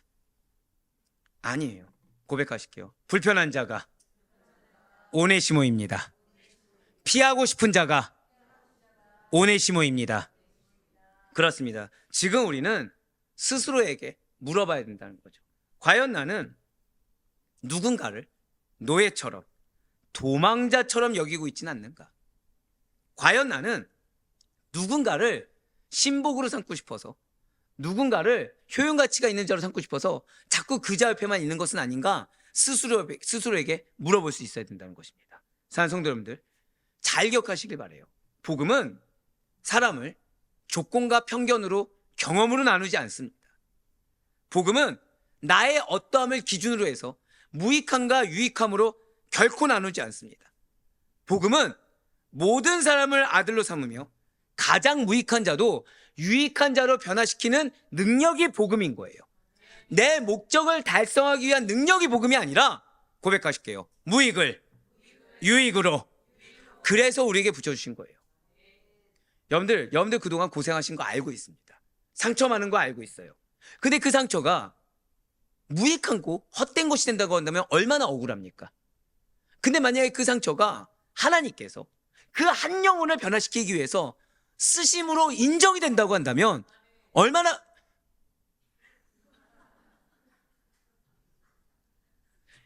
이 다음 말이 감사합니까라고 했는데 감사가 안 나오네요. 네. 얼마나 감사한 일입니까? 네. 맞아요. 사도 바울은 이러한 복음의 능력을 믿었어요. 왜냐하면 그는 고백하실게요. 내가 어떠한 자인지 잊지 말아야 합니다. 여러분들 염대 가정이 변화되는 거, 기도가 응답되는 거 시작이 여러분들이라고 했죠. 그 시작이 뭔지 아십니까? 내가 어떠한 자인지를 알고 인정해야 돼요. 그렇다고 한다면 우리에게 어떤 자를 붙여주시든지 나의 어떠함을 알기 때문에 정죄보다는 하나님을 의지할 수밖에 없고 정죄보다는 복음을 믿을 수밖에 없다는 거죠. 사도 바울은 자신이 어떠한 자인지를 잊지 않았습니다. 사도 바울은 자신의 과거를 미화시켜서 포장하려는 사람이 아니었어요. 내가 과거에 어떠한 자였는데, 내가 과거에 어떻게 쓰임받는 자였는데, 아니요, 그는 그렇게 절대 얘기하지 않았어요. 그는 죄인 중에 괴수라고 인정했습니다. 그는 자신이 예수를 핍박하던 자라고 인정했어요. 그래서 현재에 대해서 감사하며 분별할 수가 있었어요. 고백하실게요. 분별하기 위해서는 인정해야 합니다. 이거예요, 이거. 많은 분들이 사실 분별이 잘 안 됩니다. 이 사람이 정말 쓰임받을 것인지 변화될 것인지 믿어지지가 않습니다. 그 시작이 이거예요. 스스로를 먼저 인정하셔야 돼요. 스스로가 어떤 자였는지 기억하시고 그것을 샅샅이 다 낱낱이 끄집어내야 돼요. 그래서 처음에 외식부터 나온 겁니다. 외식을 버려야 돼요. 외식을. 포장하지 말아야 돼요. 하나님, 솔직히 나 개인적인 목적 때문에 나는 그 영혼을 아예 생각도 안 하고 있습니다. 하나 개인적인 목적 때문에 누구에게만 관심 갖고 있습니다. 하나 개인적인 목적 때문에 나는 잘 믿지 않고 있습니다. 인정할 수 있어야 된다는 거죠. 그래야 뭐가 된다고요? 한 번 더 고백하실게요. 인정해야 분별합니다. 바로 그거예요. 이게 여러분들 두 번째 기도가 나와야 돼요. 주여 인정하게 해달라고. 우리 맨날 분별하게 해달라고 하죠. 분별되시든가요? 될 때도 있고 안 될 때도 있겠죠. 왜요? 나를 인정하면 분별이 되는 거예요. 근데 나를 인정하지 않잖아요. 나를 인정한다고 해놓고서 뭐만 인정해요? 나의 어떤 억울함, 나의 속상함, 나의 어떠한 경험, 나의 어떠한 생각들, 나의 상처, 이것만 인정하는 거예요. 이것만. 그러니까 분별이 안 되죠. 왜? 기준이 뭐가 됐어요? 내가 돼버렸거든요. 근데 내가 어떠한 존재였는지, 내가 어떠한 존재인데 하나님께서 지금 나에게 말씀을 주고 계시는지, 이걸 인정했을 때 그때 분별이 된다는 거예요. 누구처럼요? 바울과 같이. 한 번 더 고백하실게요. 주님께서 나를 바울과 같이 사용하십니다. 이걸 기억하셔야 돼요. 이걸 기억하셔야 돼요. 분명 그 역시 하나님을 대적한 세월이 있었습니다. 복음에 있어 무익한 자다라는 고백을 수도 없이 반복한 자가 사도 바울이었어요. 그리고 이 모습이 우리도 동일해야 된다는 거죠. 진실로 부름받아 사명과 약속을 가지고 나아가는 우리입니다. 믿으십니까? 한 번 더 고백하실까요? 나에게는 약속이 있습니다. 우리 그 약속 믿으니까 기도하러 나왔겠죠. 그럼 우리는 세상 기준으로 유익하다, 무익하다의 개념을 가지고 살면 안 된다는 거예요. 아무리 능력 있고 가진 게 많아도, 아무리 학벌이 좋아 보이고 배경이 확실하다고 하더라도 복음에 유익한 자가 아니라고 한다면, 게다가 교회와 주여의 일과 쓰임받는 일꾼에 대해서 심드렁하거나 또는 적대시하거나 번번이 잠잠히 있거나 반대 의견을 내고 있다고 한다면 그는 무익한 자에 불과하다는 거죠. 진실로 우리의 기준은 나의 어떠함이 아니라 복음이 되어야 된다는 것을 잊지 마셔야 돼요. 여러분들 복음이 무엇이죠? 예수 그리스도의 십자가의 죽으심과 부활하심이죠. 내 기준이 복음이 된다는 것이 무엇입니까? 나의 기준을 철저히 십자가에 못 박아야 돼요. 나의 기준을 철저히 십자가에서 못 받고 누구만 사셔야 돼요? 예수만 살아야 돼요. 그래서 여러분들이 바라보는 무엇이 중요한 것이 아니라 주님께서 어떻게 바라보시는지, 주님께서 뭐라고 말씀하시는지, 지금 성령님께서 나를 어떻게 인도하시는지, 이게 가장 중요하다는 거예요. 그래서 내가 믿고 싶어하는 복음이 아니라 주님께서 선포하신 복음이 우리의 기준이 전부가 돼야 된다는 거죠. 지금 뭐라 말씀드렸어요? 내가 믿고 싶어하는 복음이 아니에요. 주님께서 선포하신 말씀이 무엇인지, 그래야만이 누가 진짜 하나님의 일꾼인지 아니면 누가 진짜 하나님 나라의 적군인지를 구분할 수가 있는 것입니다. 매번 부정적인 시간으로 바라보고 어떠한 감사보다는 리스크만을 더 말하며 논리가 어떻고 이성이 어떻고 하면서 따지기를 좋아하고, 결국에는 그러니까 말은 많이 하고 말은 잘하지만 또는 잠잠히 인내하는 것 같지만 결국에는 자기 고집대로 살아간다고 한다면, 그래서 결국 복음 안에서 가족이 하나 되지 못하고 형제자매들이 하나 되지 못하고 있다고 한다면, 그는 이미 아무리 교회를 걱정하는 것 같고 가정을 걱정하는 것 같아도 그는 이미 교회와 가정 가운데 무익한 자에 불과하다는 거죠. 누룩에 불과하다는 것입니다. 분명 오네시모는 인본주의적 기준에서 보면 신분이 낮고, 자, 사기꾼 도둑 믿을 수 있습니까? 없습니까? 믿을 수 없죠. 믿을 수 없는 존재이며 문제를 일으키는 자이기 때문에 세상적으로는 무익한 자로 얼마든지 치부될 수 있고 어떠한 기회도 받을 수가 없었을 것입니다. 하지만 이제 오네시모는 복음의 능력으로 인해서 노예라는 신분을 뛰어넘어 사도 바울의 신복이 되었다는 거예요. 무엇이 되었다고요? 신복이 되었어요. 빌레몬서 1장 12절 말씀 보시기 바랍니다. 내게 그를 돌려보내노니 그는 내 신복이라. 아멘. 지금 사도 바울이 오네시모를 뭐라고 얘기하고 있습니까? 단순히 동역자도 아니에요. 단순히 형제자매도 아니에요. 신복입니다. 여기서 신복은 원어로 보시는 게 중요해요. 정확히 말씀드릴까요? 내게 그를 돌려보내노니 그는 내 심장이라. 오네시모를 뭐라고 했어요? 고백하실게요. 옆에 있는 분한테 우리 이렇게 인사합시다. 당신이 내 신복입니다. 지금 여러분들 뭐라고 고백하신 거예요? 옆에 있는 분이 심장인 거예요. 아멘은 아무도 안 나오네요. 인간적으로 부부는 아멘 해야 되지 않습니까? 네, 심장인 거예요. 심장. 그렇습니다. 유대인들은 자신의 아들을 자신의 심장처럼 여겼어요. 혹시 여러분들 기억하십니까? 여러분들은 제 뭐라고 말씀드렸죠? 영적? 갑자기 격상시킨 것 같은데요. 죄송합니다. 여러분들은 제 양입니다. 그리고 여러분들은 제 영적 아들입니다. 이게 이제 무슨 뜻인지 아시겠어요? 여러분들이 제 심장인 거예요. 이 말엔 또 아멘이 나오죠. 그래서 저의 어떠함보다 중요한 것이 여러분들의 어떠함인 거예요. 제가 강단을 왜 지키는지 아십니까?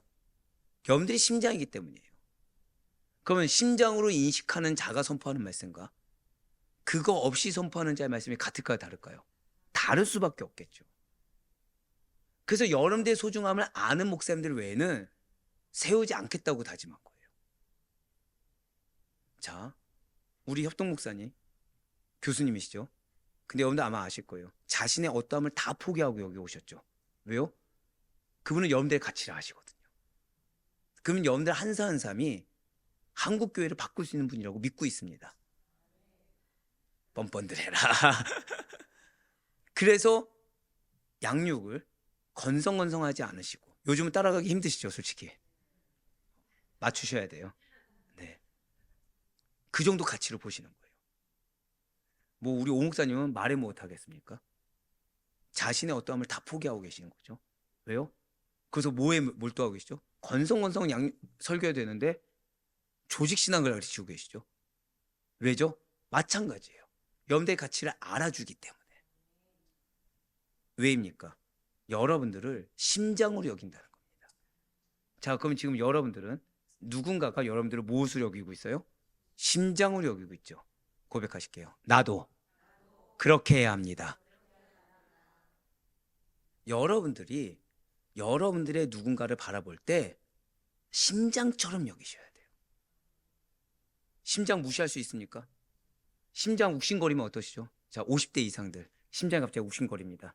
그러면 1번 무시한다. 그럴 수 있다 여긴다. 2번 일단 병원부터 간다. 병원부터 가야 되죠. 예, 심장이 뭔가 욱신거리기만 해도 무시하면 안 됩니다. 자, 심장 밑이 약간 뭔가 기미가 이상해요. 그럼 무시해야 됩니까? 병원 가야 됩니까? 무시하지 않습니다. 한 번 더 고백하실게요. 나의 오네시모는 나의 심장입니다. 그거를 아셔야 돼요. 즉 트러블이 중요한 것이 아니죠. 자, 심장이 욱신거린 거는 지금 육신에 트러블이 생긴 거예요, 생긴 거예요? 생긴 거죠. 트러블 생겼다고 해서 아니 이 심장이 문제 아니야? 왜 이렇게 중요할 때 지금 여기 아프고 난리야 이러십니까? 아니면 걱정하고 병원으로 달려가십니까? 걱정하고 병원으로 달려가야죠. 근데 우리는 나의 오네시모가 나한테 쓴소리 좀 했다고 어떻게 하는 거예요? 갑자기 마음이 어려워지고 문제 삼기 시작하는 거예요. 한 번 더 고백하실까요? 그 영혼은 나의 심장입니다. 맞아요. 말로만 오네시모를 내 아들로 삼아야지 라고 한 것이 아니에요. 그래 오네시모 예수 믿었으니까 됐지 한 것이 아니에요. 오네시모를 잘 들으셔야 돼요. 실제로 내가 낳아 키운 아들로 대하듯이 깍듯하고 아끼며 한번 고백하실게요. 존중했습니다. 존중했어요. 존중했어요. 옆에 있는 분한테 이렇게 인사하실게요. 내가 당신을 정말 존중하겠습니다.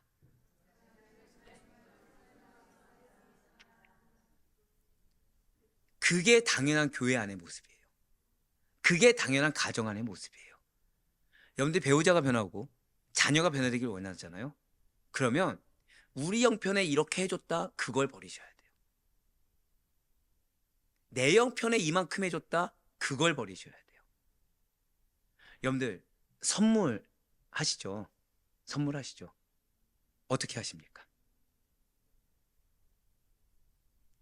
약간 여러분들 지금 죄송해요. 제가 너무 옛날 사람이라서 장금이 표정이었습니다. 홍시맛이 나서 홍시라고 했는데 지금 왜 홍시맛이 나냐고 물으면 제가 뭐라 대답합니까? 선물을 어떻게 하십니까? 질문을 좀 바꿀까요? 1번 내 형편에 맞추어서 2번 받는 사람의 마음에 맞게. 정답은 2번입니다. 2번입니다. 받는 사람이 사치스럽게 하지 않은 게 아니죠. 받는 사람의 마음에, 그러니까 받는 사람을 고려한 선물이어야 되겠죠. 자, 예를 들어서, 자, 저는 운동을 합니까, 안 합니까? 네. 안 합니다. 할 시간이 없어요. 저는 좀 죄송한 말씀이죠. 운동할 시간에, 그 시간에 예, 설교 연구를 더 하는 게 좋다고 생각하고 있고, 그 시간에 영적인 운동을 하는 게 좋다고 생각하는 사람입니다. 기뻐하셔야 돼요, 여러분들. 축구할 때 기도할까요? 아니면 축구에 전념할까요? 근데 최소한 말씀 연구할 땐 기도합니다. 자, 그런데 그런 저에게 누가 축구화를 선물했습니다. 쓸모가 있습니까? 없습니까? 자, 그런데 선물하시는 분이 우리 목사님 운동이 필요해. 그러면서 열심히 막 여러 군데 막 매장을 다 돌아가면서 축구화를 다 일일이 살펴보고 가장 기능이 좋은 걸 선물했어요. 소용이 있습니까? 없습니까? 자, 이제 갑자기 느낌이 오시죠? 선물은 어떤 거라고요? 필요한 걸 줘야 돼요. 상대가 원하는 걸 줘야 돼요. 맞습니다. 우리가 존중한다는 거, 아들처럼 여긴다는 것은 내 입장을 고수하는 게 아니에요. 내 형편을 고수하는 게 아니에요. 우리 형이 그렇게 얘기하죠. 내 진짜 내가 화가 날 만한데 꾹꾹 참고 얘기했다. 그거 전제가 이미 틀렸죠. 여기 기준은 누굽니까? 내가 화를 참고 있다. 그러니까 나오는 말이 곱게 나갑니까? 솔직히 날카롭게 나갑니까? 존중해야 되는데 존중이 아니라 사실은 나는 화를 참아주고 있는 거죠. 근데 문제는 뭐예요? 상대는 이미 똑같이 화가 나 있는 상태라는 거거든요. 똑같이 대하는데 뭐가 변화되겠습니까? 기억하셔야 돼요. 복음은 기회의 문입니다. 우리는 기회의 문을 여는 자예요. 무엇으로요? 한 번 더 고백하실게요. 존중해야 합니다. 한 번 더 고백하실게요. 영적인 가치를 내가 알아야 합니다. 바로 그거예요. 그렇지 않으면 존중하지 않고 내 입장의 선물만 계속해서 강조해요. 내 입장의 선물, 내 형편에, 내 마음에, 내 생각에. 상대가 받지도 않을 거. 자, 방금 뭐라 말씀드렸어요? 상대가 받지도 않아요. 그러니까 복음이 안 들어가는 거죠. 내 입장에서 얘기하니까. 상대 입장에서 존중을 해줘야 되는데 내 입장에서 복음을 주고 내 입장에서 말씀을 주고 내 입장에서 사명을 주는데 뭐가 되겠습니까? 내가 하나님이 아닌데. 예, 맞아요. 만일 오네시모가 지금 이렇게 바울의 심임을 받았고 사랑을 받았음에도 불구하고 은혜를 원수로 갖고 내 입장을 주장했다고 한다면 사도 바울이 오네시모에 대해서 이렇게 극찬했을 리는 만무했을 것입니다. 그렇습니다. 오네시모 역시도 바울의 기대와 바람에 부응하는 자였어요. 그래서 사도 바울의 신복이자 수족이 되어 늘 항상 사도 바울에게 유익을 끼치는 자가 되었다는 것이죠. 한번 고백하실까요? 기대에 내가 먼저 부응해야 합니다. 누구의 기대입니까? 하나님의 기대에 먼저 부응하세요. 하나님의 원하는 거에 먼저 부응하셔야 돼요. 그래야 내가 먼저 하나님의 수족이 되는 거고, 그런 나를 통해 세움받은 또 다른 오네시모가 신복이자 수족이 될 수 있는 것입니다. 내가 하나님의 오른팔이 아닌데, 내가 하나님의 왼팔이 아닌데 내 자녀가 어떻게 그 위치에 설 수 있겠습니까? 사도 바울은 맞아요, 오네시모의 영적 가치를 알았어요. 그래서 사도 바울은 오네시모를 존중했습니다. 그래서 오네시모를 기대하였고 소망을 갖고 있었어요. 그리고 오네시모는 자신의 어떠함이 아니라 그렇게 사도 바울의 마음을 주장하신 하나님에 대해 순종으로 부응하여 유익을 끼치는 자가 되었다는 거예요. 할렐루야. 복음이 사람을 이렇게 바꾸는 것입니다. 맞습니다. 여러분들의 가족은 반드시 하나님께 유익을 끼치는 자가 될 줄 믿으시기 바라요. 오네시모가 바울의 신복이요 위대한 복음 사역의 동역자가 된 것, 오네시모 그 이름 그대로 참으로 유익한 존재가 된 것은 복음의 능력 덕분이라는 거죠. 내 덕이 아니에요. 복음의 능력 덕분인 것입니다. 왜입니까? 복음 안에는 잘 기억하셔야 돼요. 화해와 용서와 사랑이 가득하기 때문이라는 거예요. 복음 안에는 도저히 섞이지 않을 것 같은 기름과 물과 같은 성향도, 성격이 다른 자들도, 환경이 다른 자들도 하나로 소통하게 하고 서로 융합하게 만들며, 그것이 바로 복음의 능력입니다. 그래서 내 편견을 버리면 반드시 하나 돼요. 내 편견을 버리고 말씀에 내가 그대로 순종하게 된다고 한다면 온전히 유익한 자로 쓰임받게 된다는 것입니다. 사도 바울은 바로 이 복음에 대해 순종했고, 그러한 선한 영향력으로 오네시모 역시도 복음의 능력을 경험하게 됐다는 거예요. 고백하실게요. 내가 먼저 복음의 능력을 경험해야 합니다. 사랑하는 성도 여러분들, 저와 여러분 역시도 인정하라고 그랬죠. 무엇을요? 하나님께 도망친 자와 같은 죄된 옛 모습에서 복음으로 변화된 자라는 사실을 잊지 마셔야 돼요. 사도 바울과 같이 예수 그리스도 안에서 변화를 입은 진정한 아들이 여러분과 저의 본질이라는 것입니다. 그렇다면 나만 그 은혜의 수혜자가 되면 끝나는 것입니까? 나만 그 사랑의 혜택을 맛보면 되는 것입니까? 지금은 내 환경이 어려우니까, 지금은 내 마음이 어려우니까 은혜의 수혜자, 복음의 수혜자가 되었음에도 불구하고 나라는 통로를 거치자마자 인본주의적인 통로로, 세상적인 환경으로 전락해도 되는 것입니까? 절대 아니라는 거죠. 내가 복음 안에서 그리스도의 사랑으로 용서함을 받아 거듭남의 은혜로 하나님의 자녀가 되는 변화를 경험했다고 한다면, 그 변화를 경험하면서 끝나지 않고 나에게 약속을 주시고 비전을 주시고 기업을 받았다고 한다면, 그래서 내가 은혜를 주었다고 한다면 다른 이들에게도 고백하실게요. 나로 인해 동일한 기회를 받아야 합니다. 맞아요. 무엇보다도 내가 바로 그 하나님의 사역에 앞장서서 나의 수고, 나의 헌신, 나의 인내를 통해, 정확히 어떤 수고요? 해산하는 고통을 통해 더 많은 오네시모들을 마땅히 만들어 나가야 된다는 거예요. 그렇습니다. 복음이 가져온 이러한 변화의 놀라움은 우리들의 삶, 우리들의 가정, 우리들의 교회 공동체를 지금 도전하고 있음을, 지금 하나님께서 여러분들에게 도전을 주고 있음을 잊지 마시기 바라요. 좀 더 쉽게 말씀드릴까요? 하나님은 반드시 변화시키십니다. 근데 뭐가 문제되느냐? 고백하실까요? 나의 고집, 내 고집이 문제가 되고 있는 거예요. 지질이 깨지지 않는 고집이 문제가 되는 거죠. 내가 딱 정해놨어요. 그럼 이 이상 안 깨는 거예요. 그러면서 누구에게 또 맡겨요? 하나님께 또 맡기는 거예요, 그냥. 그 말씀은 계속 주어지죠. 부모 공경하라 했습니다. 이 정도면 충분하지. 자녀 양육하라 했습니다. 이 정도면 충분히 양육했지. 배우자 존중하라고 했습니다. 내가 상처받은 게 얼만데 이 정도 대해줬으면 충분하지? 라고 스스로 생각하는 거예요. 그러면서 상대에 대해서 계속 불만족이 있는 거죠. 그 가정이 천국입니까? 지옥입니까? 죄송하지만 냉기가 흐르는 거예요. 계속 냉기가 흐르는 거예요. 조금 은혜 받아서 막 뜨겁다가도 나만 거치면 또다시 전쟁터가 되는 거예요. 나만 거치면. 근데 그것을 누굴 탓하고 있어요?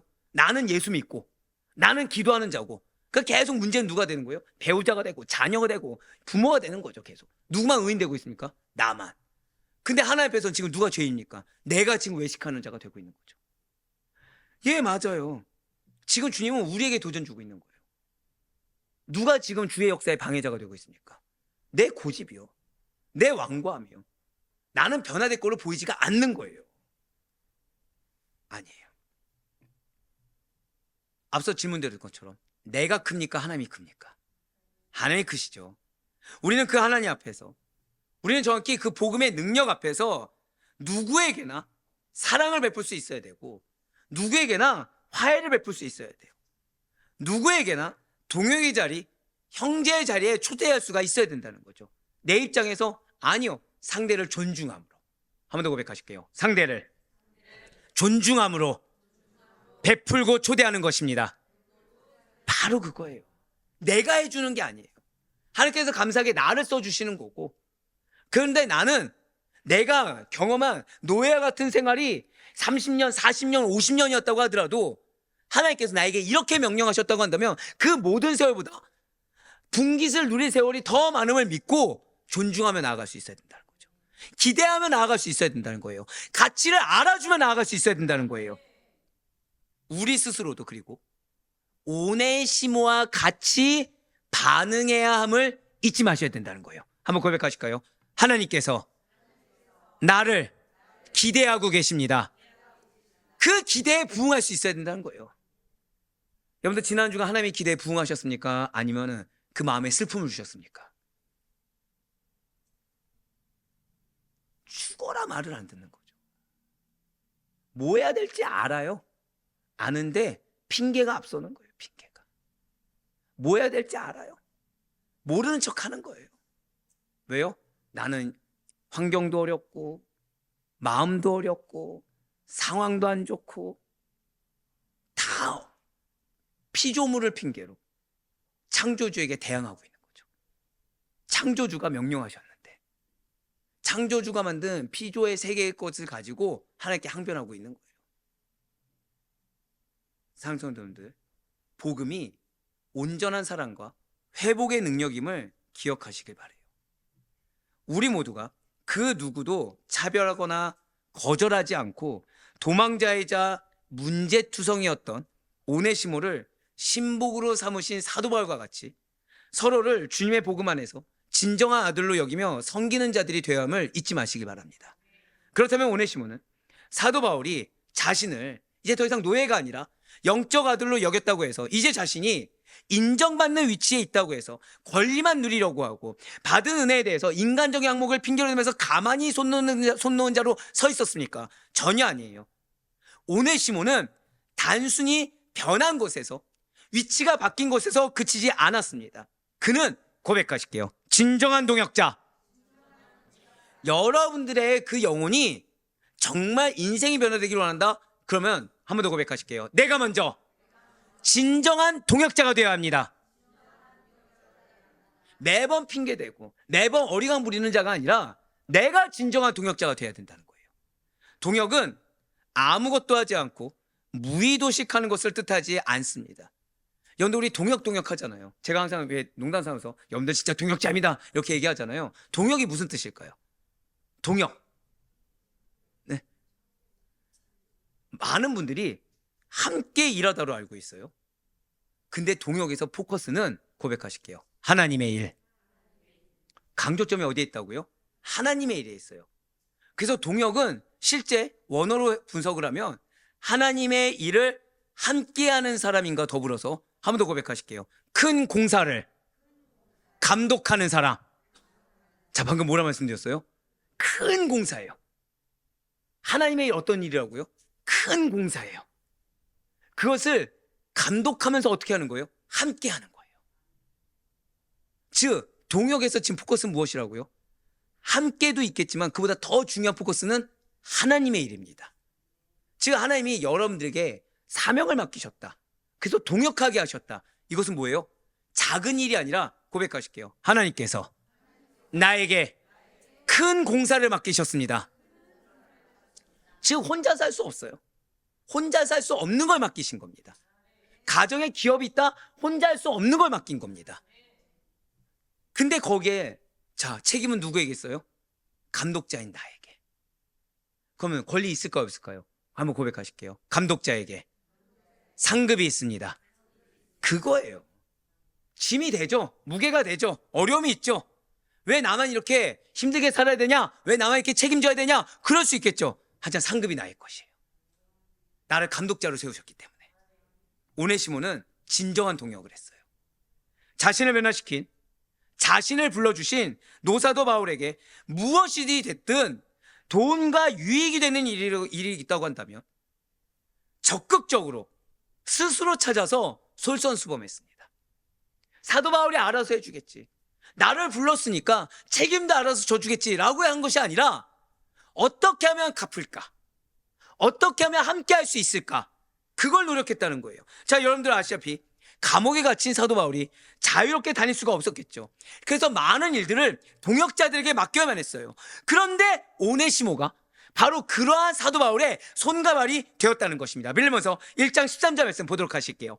그를 내게 머물러 있게 하여 내 복음을 위하여 갇힌 중에서 내 대신 나를 섬기게 하고자 하나. 아멘. 지금 사도 바울이 무엇이라고 말을 하고 있습니까? 부흥서의 표현들을 보시면 그를 내 대신 내 곁에 두어 나를 섬기게 하고자 하노라 라고 말을 하고 있어요. 그만큼 무엇입니까? 오네시모가 충성되었다는 거예요. 진실로 오네시모는 두기고와 함께 골로새서를 전달하는 위험한 일을 맡아 감당했습니다. 즉 일을 하는데 뭐가 편하냐 뭐가 위험하냐 따지지 않았어요. 그것은 아무나 할 수 있는 일이 아니었거든요. 그런데 오네시모는 해내었습니다. 여러분들 이걸 기억하셔야 돼요. 하나님이 일을 맡기신 것은 할만하니까 맡기신 거예요. 아니 정확히는 해야 되니까 맡기신 겁니다. 이 목회를 하다 보면 때로는 이 환경이란 게 주어질 때가 있잖아요. 환경이란 게. 그럼 저도 사람이다 보니 타협하고 싶을 때가 있을까요 없을까요? 있습니다. 있어요. 그 대표적인 날이 오늘 같은 날이에요. 저는 매주 금요일이 두렵습니다. 솔직한 고백이에요. 왜일까요? 왜일까요? 1번. 뭐 1번, 2번 나눌 수 없다. 예, 다 쏟아내야 되거든요. 다 쏟아내야 되거든요. 자, 셔틀을 마치고 집에 가면 무엇부터 해요? 가정예배와 기도회를 합니다. 끝나면 씻을 기록도 없어요. 그 아내가 뭐 하냐? 주무르기 시작합니다. 몸에 경직이 오거든요. 목도 주무릅니다. 목이 안 나오는 건 아시잖아요. 주무릅니다. 그러니까 금철 전만 되면 뭐가 들어와요? 두려움이 막 경습해요. 두려움이. 근데 이게 증거가 돼요. 뭐라고요 이게? 증거가 돼요. 무슨 증거가 되죠?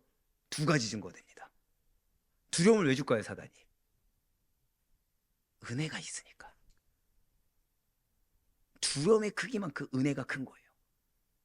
두 번째, 두려우니까 누구를 의지할 수밖에 없어요? 자, 여러분들이 은혜를 받으셔야 되죠. 제가 항상 드린 말씀 있잖아요. 저는 오늘 이 설교가 누군가에는 마지막이라는 생각을 하고 합니다. 예, 아멘 안 해주셔서 감사해요. 네, 마지막에 되시면 안 되죠. 예, 그러니까 필사적으로 하는 거예요. 이 설교가 왜냐 똑같은 예배를 드려도 오늘만큼의 은혜를 못 받을 수 있거든요. 그렇죠? 그러면은 이 설교에 대한 은혜를 하나님이 주십니까? 사단이 줍니까? 사람이 줍니까? 하나님이 주시죠. 두려운 만큼 누구를 의지할 수밖에 없어요? 하나님을 의지할 수밖에 없어요. 근데 왜일까요? 하나님이 맡기셨거든요. 금초를 어떻게 하라고요? 불 내리게 맡기셨거든요. 성령 충만하게 맡기셨거든요. 여러분들 이걸 기억하셔야 돼요. 사명은 할 수 있냐 없냐가 아니에요. 여러분들 주어진 위치 있죠? 할 수 있냐 없냐가 아니에요. 해야만 하는 거예요. 내 입장에서 할 수 있는 거 하는 게 아니라 하나님이 원하신 대로 해야만 하는 거예요. 두려울 수 있습니다. 힘들 수 있습니다. 괴로울 수 있습니다. 하지만 상급은 큽니다. 은혜는 큽니다. 그거를 믿고 나아가는 거예요. 예, 맞습니다. 오네시모는 해내었어요.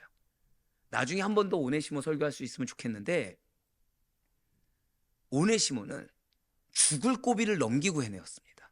근데 그거에 대해서 당연하게 여겼다는 거예요.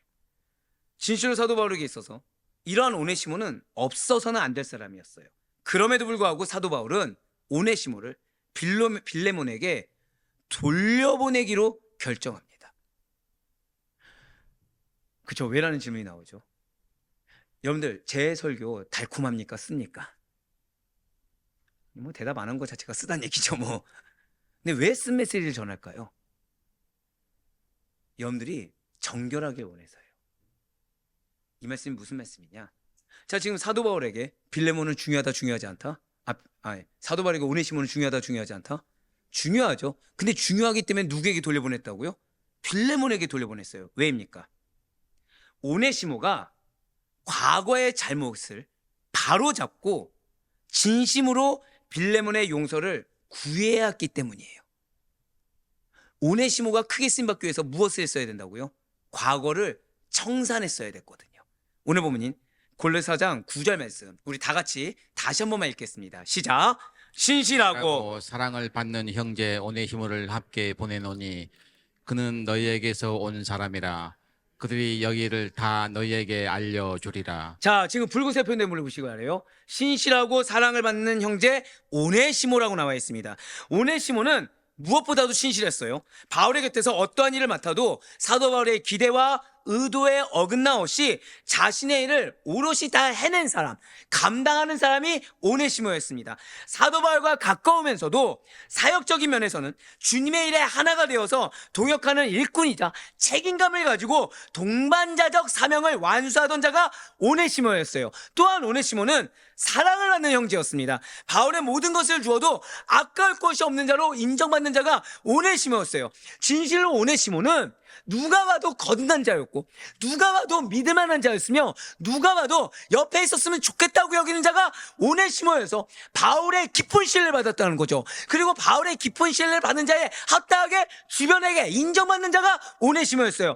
그렇기 때문에, 그렇게 중요하기 때문에, 그렇게 인정받았기 때문에 오네시모는 반드시 용서함을 받아 청산했어야 된다는 것입니다. 미리 말씀드릴게요. 이 말씀을 들었다고 해서 거봐 여보, 당신이 과거에 잘못했던 것을 나한테 용서를 빌어야 돼. 거봐, 너가 이 잘못한 걸 나한테 용서를 빌어야 돼. 그 생각이 사단의 생각이에요. 내가 하는 거예요. 상대가 하는 것이 아니라 누가 해야 된다고요? 내가 하는 거예요. 상대가 받든 안 받든 누가 해야 돼요? 누구 앞에서? 하나님 앞에서 한다고 믿고, 배우자든 자녀든 용서를 구해야 되는 대상이 있으면, 청산해야 될 문제가 있으면 청산하셔야 된다는 거예요. 은근슬쩍 묻어두고 넘어갈 문제가 아니라 크게 쓰임받는 자에 합당하게, 사랑을 받는 자에 합당하게, 신뢰를 받는 자에 합당하게. 한 번 더 고백하실게요. 하나님께서 나를 신뢰하고 계십니다. 여러분들을 신뢰하시기 때문에 사명 주셨죠. 여러분들을 신뢰하시기 때문에 비전을 주셨죠. 기업을 주신다고 약속하셨죠. 그 자에 합당하게 우리는 정결해야 된다는 거예요. 그 자에 합당하게 우리는 청산해야 된다는 것입니다. 비단 사도 바울의 용서뿐만 아니라 빌레몬에게도 과거의 지은 죄에 대해서 용서함을 받아 복음 안에서 참 자유한 그리스도인으로 온전히 거듭나야 된다는 거예요. 고백하실게요. 쓴뿌리를 제거해야 합니다. 바로 그거예요. 모른 척 넘어가는 문제가 아니라 쓴뿌리를 제거해야 됩니다. 저는 이 설교를 하면서 부모님께 다시 한 번 더 사죄를 했어요. 왜냐? 전 여러분들에게 좋은 목회자일 수 있습니다. 예, 불신의 마음. 좋은 목회자 맞죠? 근데 저는 부모에게는 나쁜 아들입니다. 왜냐면 저는 얹혀 살고 있어요. 아시다시피 얹혀 살고 있습니다. 근데 당연하게 여기고 있는 거죠. 무엇을 핑계로? 사역을 핑계로. 근데 그러면 자식된 도리를 할까요, 못할까요? 전혀 안 하고 있습니다. 그냥 솔직한 고백이에요. 할 생각이 없습니다. 왠지 아세요? 제 삶의 모토가 뭐냐? 가정과 목회를 같이 책임질 수 없다예요. 그거는 맞는 말입니다. 그건 맞는 말이에요. 근데 여기서 중요한 건 제가 여러분들 항상 드리는 말씀이 그거잖아요. 마음의 문제다. 근데 이 마음에서부터 어떻게 여기고 있다고요? 당연하게 여기고 있는 거죠. 그거를 회개했어요. 그걸 용서함을 빌었어요. 사역을 위해서 가족이 희생하는 걸 당연하게 여긴 거. 왜요? 이 설교를 하려면 제가 그걸 청산해야 되거든요. 이 설교를 하려면 제가 여러분한테 떳떳하게 설교를 할 수 있어야 되잖아요. 그걸 청산해야 되거든요. 자, 그러면 저희 부모님은 아들 포유를 위해서 같이 동역해 주시는 거에 대해서 불만을 토로하셨을까요? 당연하게 여기실까요? 당연하게 여기세요. 고백하실까요? 당연한 것을 당연하게 받으면 안 됩니다. 그거예요. 여러분들의 가족이 알게 모르게 여러분들을 위해서 희생한 걸 당연하게 받으면 안 돼요. 여러분들의 가족이 여러분들을 알게 모르게 인정해 주는 걸 당연하게 받으면 안 돼요. 상대를 존중하는 거의 시작은 과거의 천상이고 그 과정은 감사를 놓치지 않아야 존중이 나옵니다. 방금 뭐라 말씀드렸어요? 내가 원하는 목표치에 도달하지 못했다가 중요한 것이 아니라 내가 어떤 존재인지를 먼저 인정하고 그 가운데 감사를 놓치지 않아야 그래야 존중할 수 있어요. 그래야 변화될 수 있고 그래야 말씀이 성취될 수가 있는 겁니다. 예, 맞아요. 진정한 자유는 과거를 덮어버리는 게 아닙니다. 진정한 응답은 과거를 왜곡하는 게 아니에요. 책임지고 회개하는 데서 나오는 것입니다. 그래서 사도 바울은 지금 오네시모를 용서를 구하기 위해 빌레몬에게 다시 보내지만 다시 볼 수 있음을 피력하며 고백하실게요. 만남의 섭리. 지난 주일날 여러분들 기억하시죠? 때가 참에 반드시 변화시켜서 만나게 하십니다. 때가 참에 반드시 약속을 성취하셔서 만나게 하세요. 그거를 지금 바울이 강조하고 있어요. 그렇습니다. 두 사람의 만남과 변화는 단순한 우연이 아니라 하나님의 깊은 섭리예요.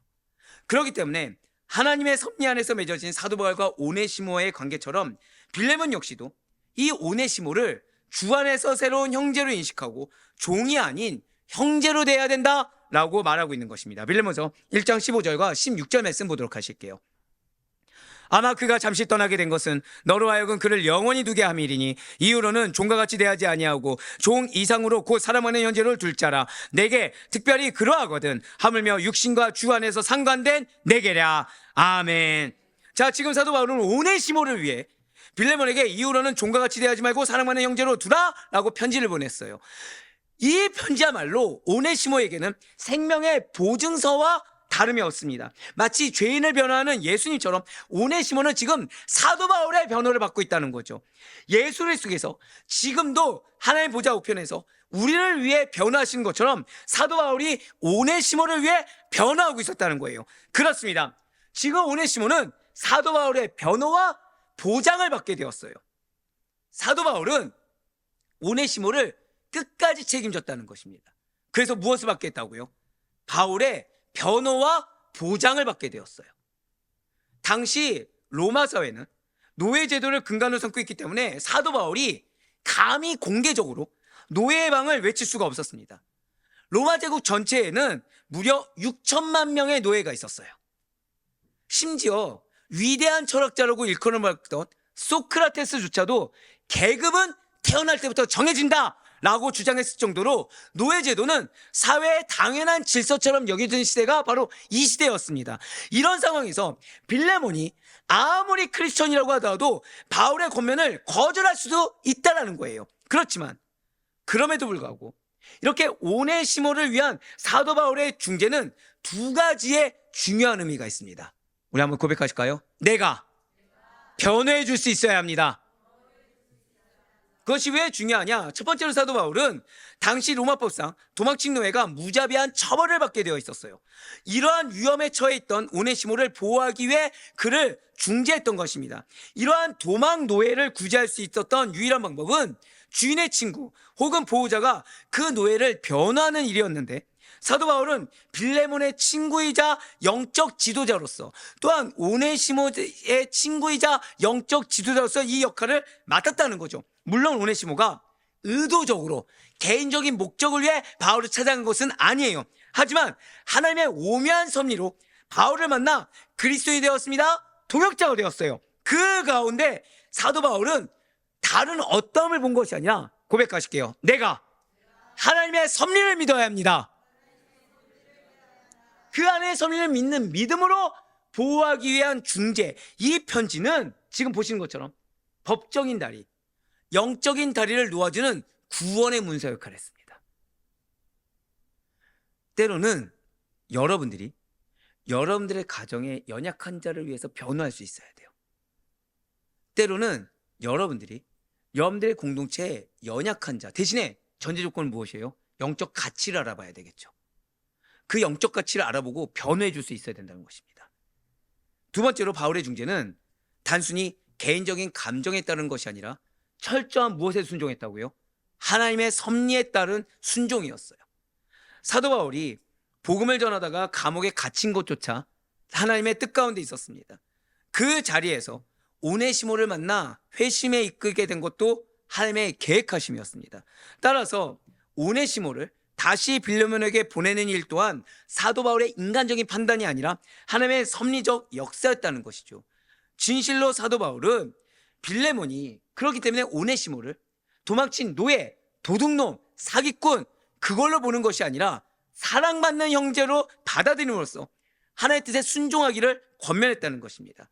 그리고 그 사도 바울의 권면에 순종한 빌레몬의 용서와 수용은 결국 하나님께서 이루시는 구속의 섭리를 따라가는 순종의 길이었다는 거예요. 그래서 오늘 새벽 말씀이 귀했던 것입니다. 말씀을, 누구의 말씀을 받으라고요? 하나님의 말씀을 받아야지 환경을 따르는 것이 아니라, 내 상처를 따르는 것이 아니라, 여건을 따르는 것이 아니라 무엇에 따라야 된다고요? 한 번 더 고백하실게요. 하나님의 섭리, 하나님의 섭리를 따라서 구속사를 이룰 수가 있다는 거예요. 좀 더 쉽게 말씀드릴까요? 여러분들 가정에 기업이 있습니다. 여러분들 가정에 약속이 있습니다. 근데 그 약속을 이루기 위해서는 나의 어떠한 경험, 세상적인 판단, 이것이 아니라 말씀을, 하나님의 말씀을 받들어서 말씀에 순종했을 때 그것이 하나님의 섭리에 따른 순종이 되어서 여러분들의 가정을 향한 약속의 말씀을 성취하는 도구가 된다는 거예요. 그거를 가장 크게 반다는 게 여러분들의 고집이라는 겁니다. 빌레몬서 1장 17절부터 19절 말씀 이어서 보실게요. 그러므로 내가 나를 동역자로 할진대 그를 영접하기를 내게 하듯 하고, 그가 만일 내게 불의를 하였거나 내게 빚진 것이 있으면 그것을 내 앞으로 계산하라. 나 바울이 친필로 쓰노니 내가 갚으려니와 내가 이외에 내 자신이 내게 빚진 것은 내가 말하지 아니하노라. 아멘. 뿐만 아니라 사도 바울은 지금 이 편지를 직접 손수 썼어요. 이게 왜 대단한 거냐? 원래 그는 대필자를 두었습니다. 대신 쓰는 자를 두었어요. 하지만 이번에는 직접 썼어요. 왜요? 그만큼 간절했다는 거예요. 지금 18절에 불구세의 표현들을 물어보시기 바래요. 자, 우리가 영적 아들이 있다고 말씀드렸죠. 어떤 수고가 있다고 말씀드렸어요? 해산하는 수고가 당연하다고 했습니다. 근데 언제까지 책임져야 된다고요? 누구의 형상을 회복할 때까지? 하나님의 형상을 회복할 때까지. 그때까지 책임져 주는 거예요. 그래서 지금 사도 바울이 불구세의 표현대본을 할 수 있는 겁니다. 오네시모의 잘못까지도 자신이 감당하겠다는 거예요. 여러분들, 저는 여러분들이 아프지 않기를 바라요. 왠지 아십니까? 지금 입원하신 분들이 계세요. 그거 담임 목사 책임입니다. 물론 입원할 수도 있고 안 아플 수도 있죠. 근데 담임 목사는 최소한 그런 양들의 고통에 대한 영적 책임을 통감해야 돼요. 근데 여기서 감사해야 되는 상황에 감사하지 않는다? 질책해야 될 책임도 저한테 있습니다. 근데 이것이 우리 목사님 너무 과한 거 아니야? 아니요. 당시의 사도들은 다 그렇게 했어요. 지금 다시 보여주세요. 지금 바울이 뭐라고 얘기했다고요? 오네시모의 잘못까지도 자신이 감당하겠다는 거예요. 여러분들에겐 책임이 있습니다. 특히 중직자들 있죠. 중직자들은 책임이 있습니다. 특히 장로님들 책임이 있습니다. 어떤 책임이 있냐? 여러분들은 교회를 대표하시는 분들이에요. 여러분들의 언행 하나하나가 교회의 얼굴이고 담임 목사의 의견이자 방향이 됩니다. 그래서 여러분들의 잘못 하나가 다 누구의 잘못이 되냐? 저의 잘못이 돼요. 더불어서 리더들 있죠. 리더들.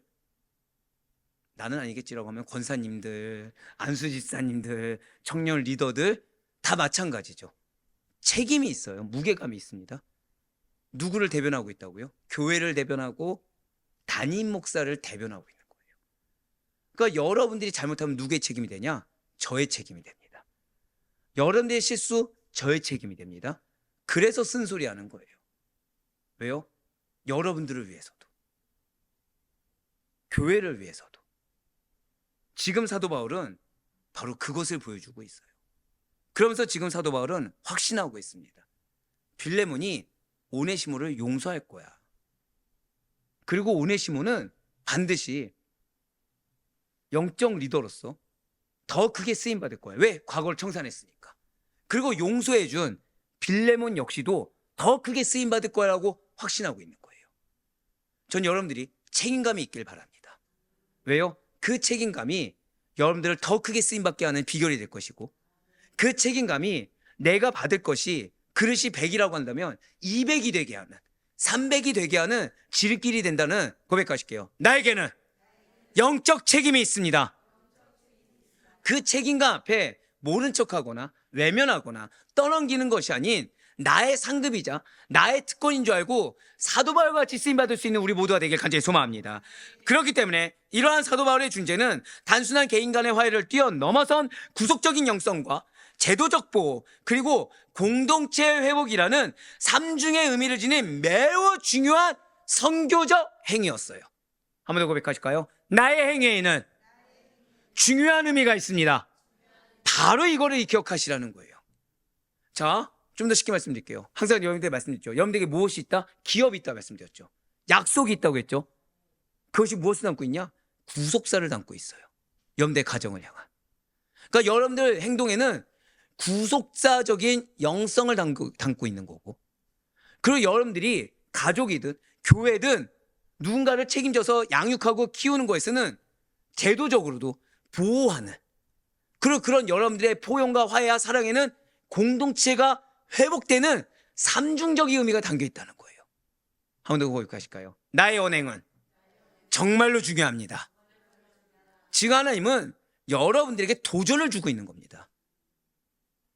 결국 여러분들 오늘 다 기억 못해도 좋아요. 다 기억 못해도 좋아요. 한 번 더 고백하실까요? 나에게는 책임이 있습니다. 바로 그거예요. 책임감 있는 행동 하나가 선교적 행위가 됩니다. 책임감 있는 행동 하나가 영혼과 공동체를 회복시키고 변화시키는 놀라운 은혜의 통로가 돼요. 여러분들 정말 중요해요. 여러분들 말씀 많이 모를 수 있습니다. 몰라도 된다가 아니에요. 지금 현재 여건이 안 받쳐줄 수도 있어요. 하지만 아까 선물을 왜 말씀드렸겠습니까? 내 입장이 아니라 책임감 있는 행동이 나와야 돼요. 나의 가정에 어떤 분깃이 누구에게 달렸어요? 나에게 달렸다는 책임. 이거를 가지고 내가 위에 서서 내 멋대로 개인적인 목적을 이끄는 것이 아니라 무엇을 알아? 고백하실게요. 존중해야 합니다. 존중함으로 이끌어야 돼요. 책임감을 가지고 존중함으로 이끌어야 돼요. 나의 말 한마디가 이런 삼중 의미를 지녔다. 선교적 행위가 될 수 있다. 그래서 열매가 누구에게 달린 거예요? 나의 책임감 있는 은혜. 이 사실 잊지 마시길 바랍니다. 이러한 중재를 받은 오네시모예요. 그러니 그의 인생이 얼마나 풍성합니까? 이러한 중재를 받을 여러분들의 배우자이자 여러분들의 자녀예요. 그러니 그 인생이 얼마나 풍성해지겠습니까? 그리고 이러한 노예가 주홍글씨가 새겨진 죄인이 친구가 되는 복음의 역사가 이미 우리가 경험했고, 또한 우리들을 통해 풍성히 일어나야 될 것을 반드시 잊지 마시길 바라요. 진실로 복음은 오네시모 개인과 오네시모가 속한 공동체에 실질적인 변화를 가져왔습니다. 그리고 하나님께서는 여러분들의 삶, 여러분들의 가정, 우리의 교회 공동체에도 오네시모에게 임한 동일한 은혜와 용서의 실천, 그리고 사도 바울과 같은 선교적 책임을 요구하고 계십니다. 진실로 우리는 사도 바울과 같아야 되고, 진실로 우리는 또 다른 오네시모가 될 수가 있어야 된다는 거예요. 그런 우리를 통해 공동체의 실질적인 변화가, 영혼의 실질적인 변화가 임하게 될 것을 믿으시길 바랍니다. 사랑하는 우리 아드포의 성도 여러분들, 성경은 그 이후에 오네시모의 삶을 더 이상 기록하진 않아요. 하지만 감사하게도 교회 전승 고서를 찾아봤더니 기록이 남은 것이 무엇이냐? 교부 이그타니우스라는 사람이 있습니다. 교부 이그타니우스라는 사람이 에베소 교회에 보낸 편지에 이 오네시모가 기록되어 있어요. 뭐라 기록되어 있냐? 오네시모는 빌레몬에게 해방된 뒤에 그 감사함을 잊지 않고 복음사에게 헌신해서 마침내 교부 감독의 자리에까지 올라왔다. 즉 오늘날 따지면 뭐 담임 목회자 정도도 아니고 거의 한 노회장 정도? 그 정도 자리까지 올랐다는 거예요. 도망자, 배신자, 실패자가 바울로 인해, 빌레몬으로 인해 하나님의 종이 되었어요. 그것도 교부 감독의 자리, 지역을 변화시키는 감독의 자리까지 올라왔다는 것입니다. 고백하실까요? 나의 가족이 이러한 비전이 있습니다. 그 시작이 되는 여러분들이에요. 이러한 오네시모의 변화, 바로 우리 모두의 변화도 같습니다. 과거는 죄로 얼룩져 있었어요. 예수 그리스도를 만나면 새로운 피조물이 되는 것입니다. 한때는 도망친 노예였지만 오네시모는 복음 안에서 새 사람이 되어 바울에게 있어 인정받는 자리까지 나아갔고, 그는 자신의 실수 회피하지 않았어요. 자신의 잘못 뒤덮지 않았어요. 오히려 책임을 다하고 순종하려는 믿음의 용기를 보여주었습니다. 그리고 그는 제대로 쓰임받는 인생이 무엇인지를 우리에게 보여주었어요. 이제 우리 기도하며 나아갑니다. 지금 우리에게 필요한 것이 바로 이거예요. 한 번 더 고백하실게요. 나에게는 책임이 필요합니다. 순종이 필요합니다. 그러기 위해서 감사가 회복되시길 바라요. 그리고 인정하셔야 됩니다. 그리고 책임을 지고 순종하려는 믿음의 결단이 필요합니다. 그동안 내가 뒤에 숨어서 정죄하던 또 다른 오네시모를 인정하고 용서하며 내가 더 사랑하겠다, 내가 더 존중하겠다는 의지의 선포가 있어야 되는 것입니다. 그 가운데 여러분들의 삶도 변화될 것이고요, 여러분들의 가정도 변화될 것이고요, 우리에게 허락된 영혼들과 공동체가 하나님의 섭리 가운데서 은혜와 변화를, 그것도 존재 자체가 변화되는 은혜와 변화를 경험하게 될 줄 믿으시길 바라요. 그래, 바랄 건 없기는 오늘 우리 역시도 누군가의 오네시모가 되어서 복음을 따라 변화되고, 오늘 우리도 누군가의 바울이 되어 복음을 따라 책임지는 우리 성도님들, 그래, 우리를 통해 지금 하나님께서 도전 주신 이유가 무엇이겠습니까? 여러분들의 가정 당연히 변화될 거고요, 여러분들의 가정을 통해 사회가 변화되는 놀라운 은혜의 축복된 시작점이 될 수 있는 우리 모두가 되기를 간절히 소망합니다.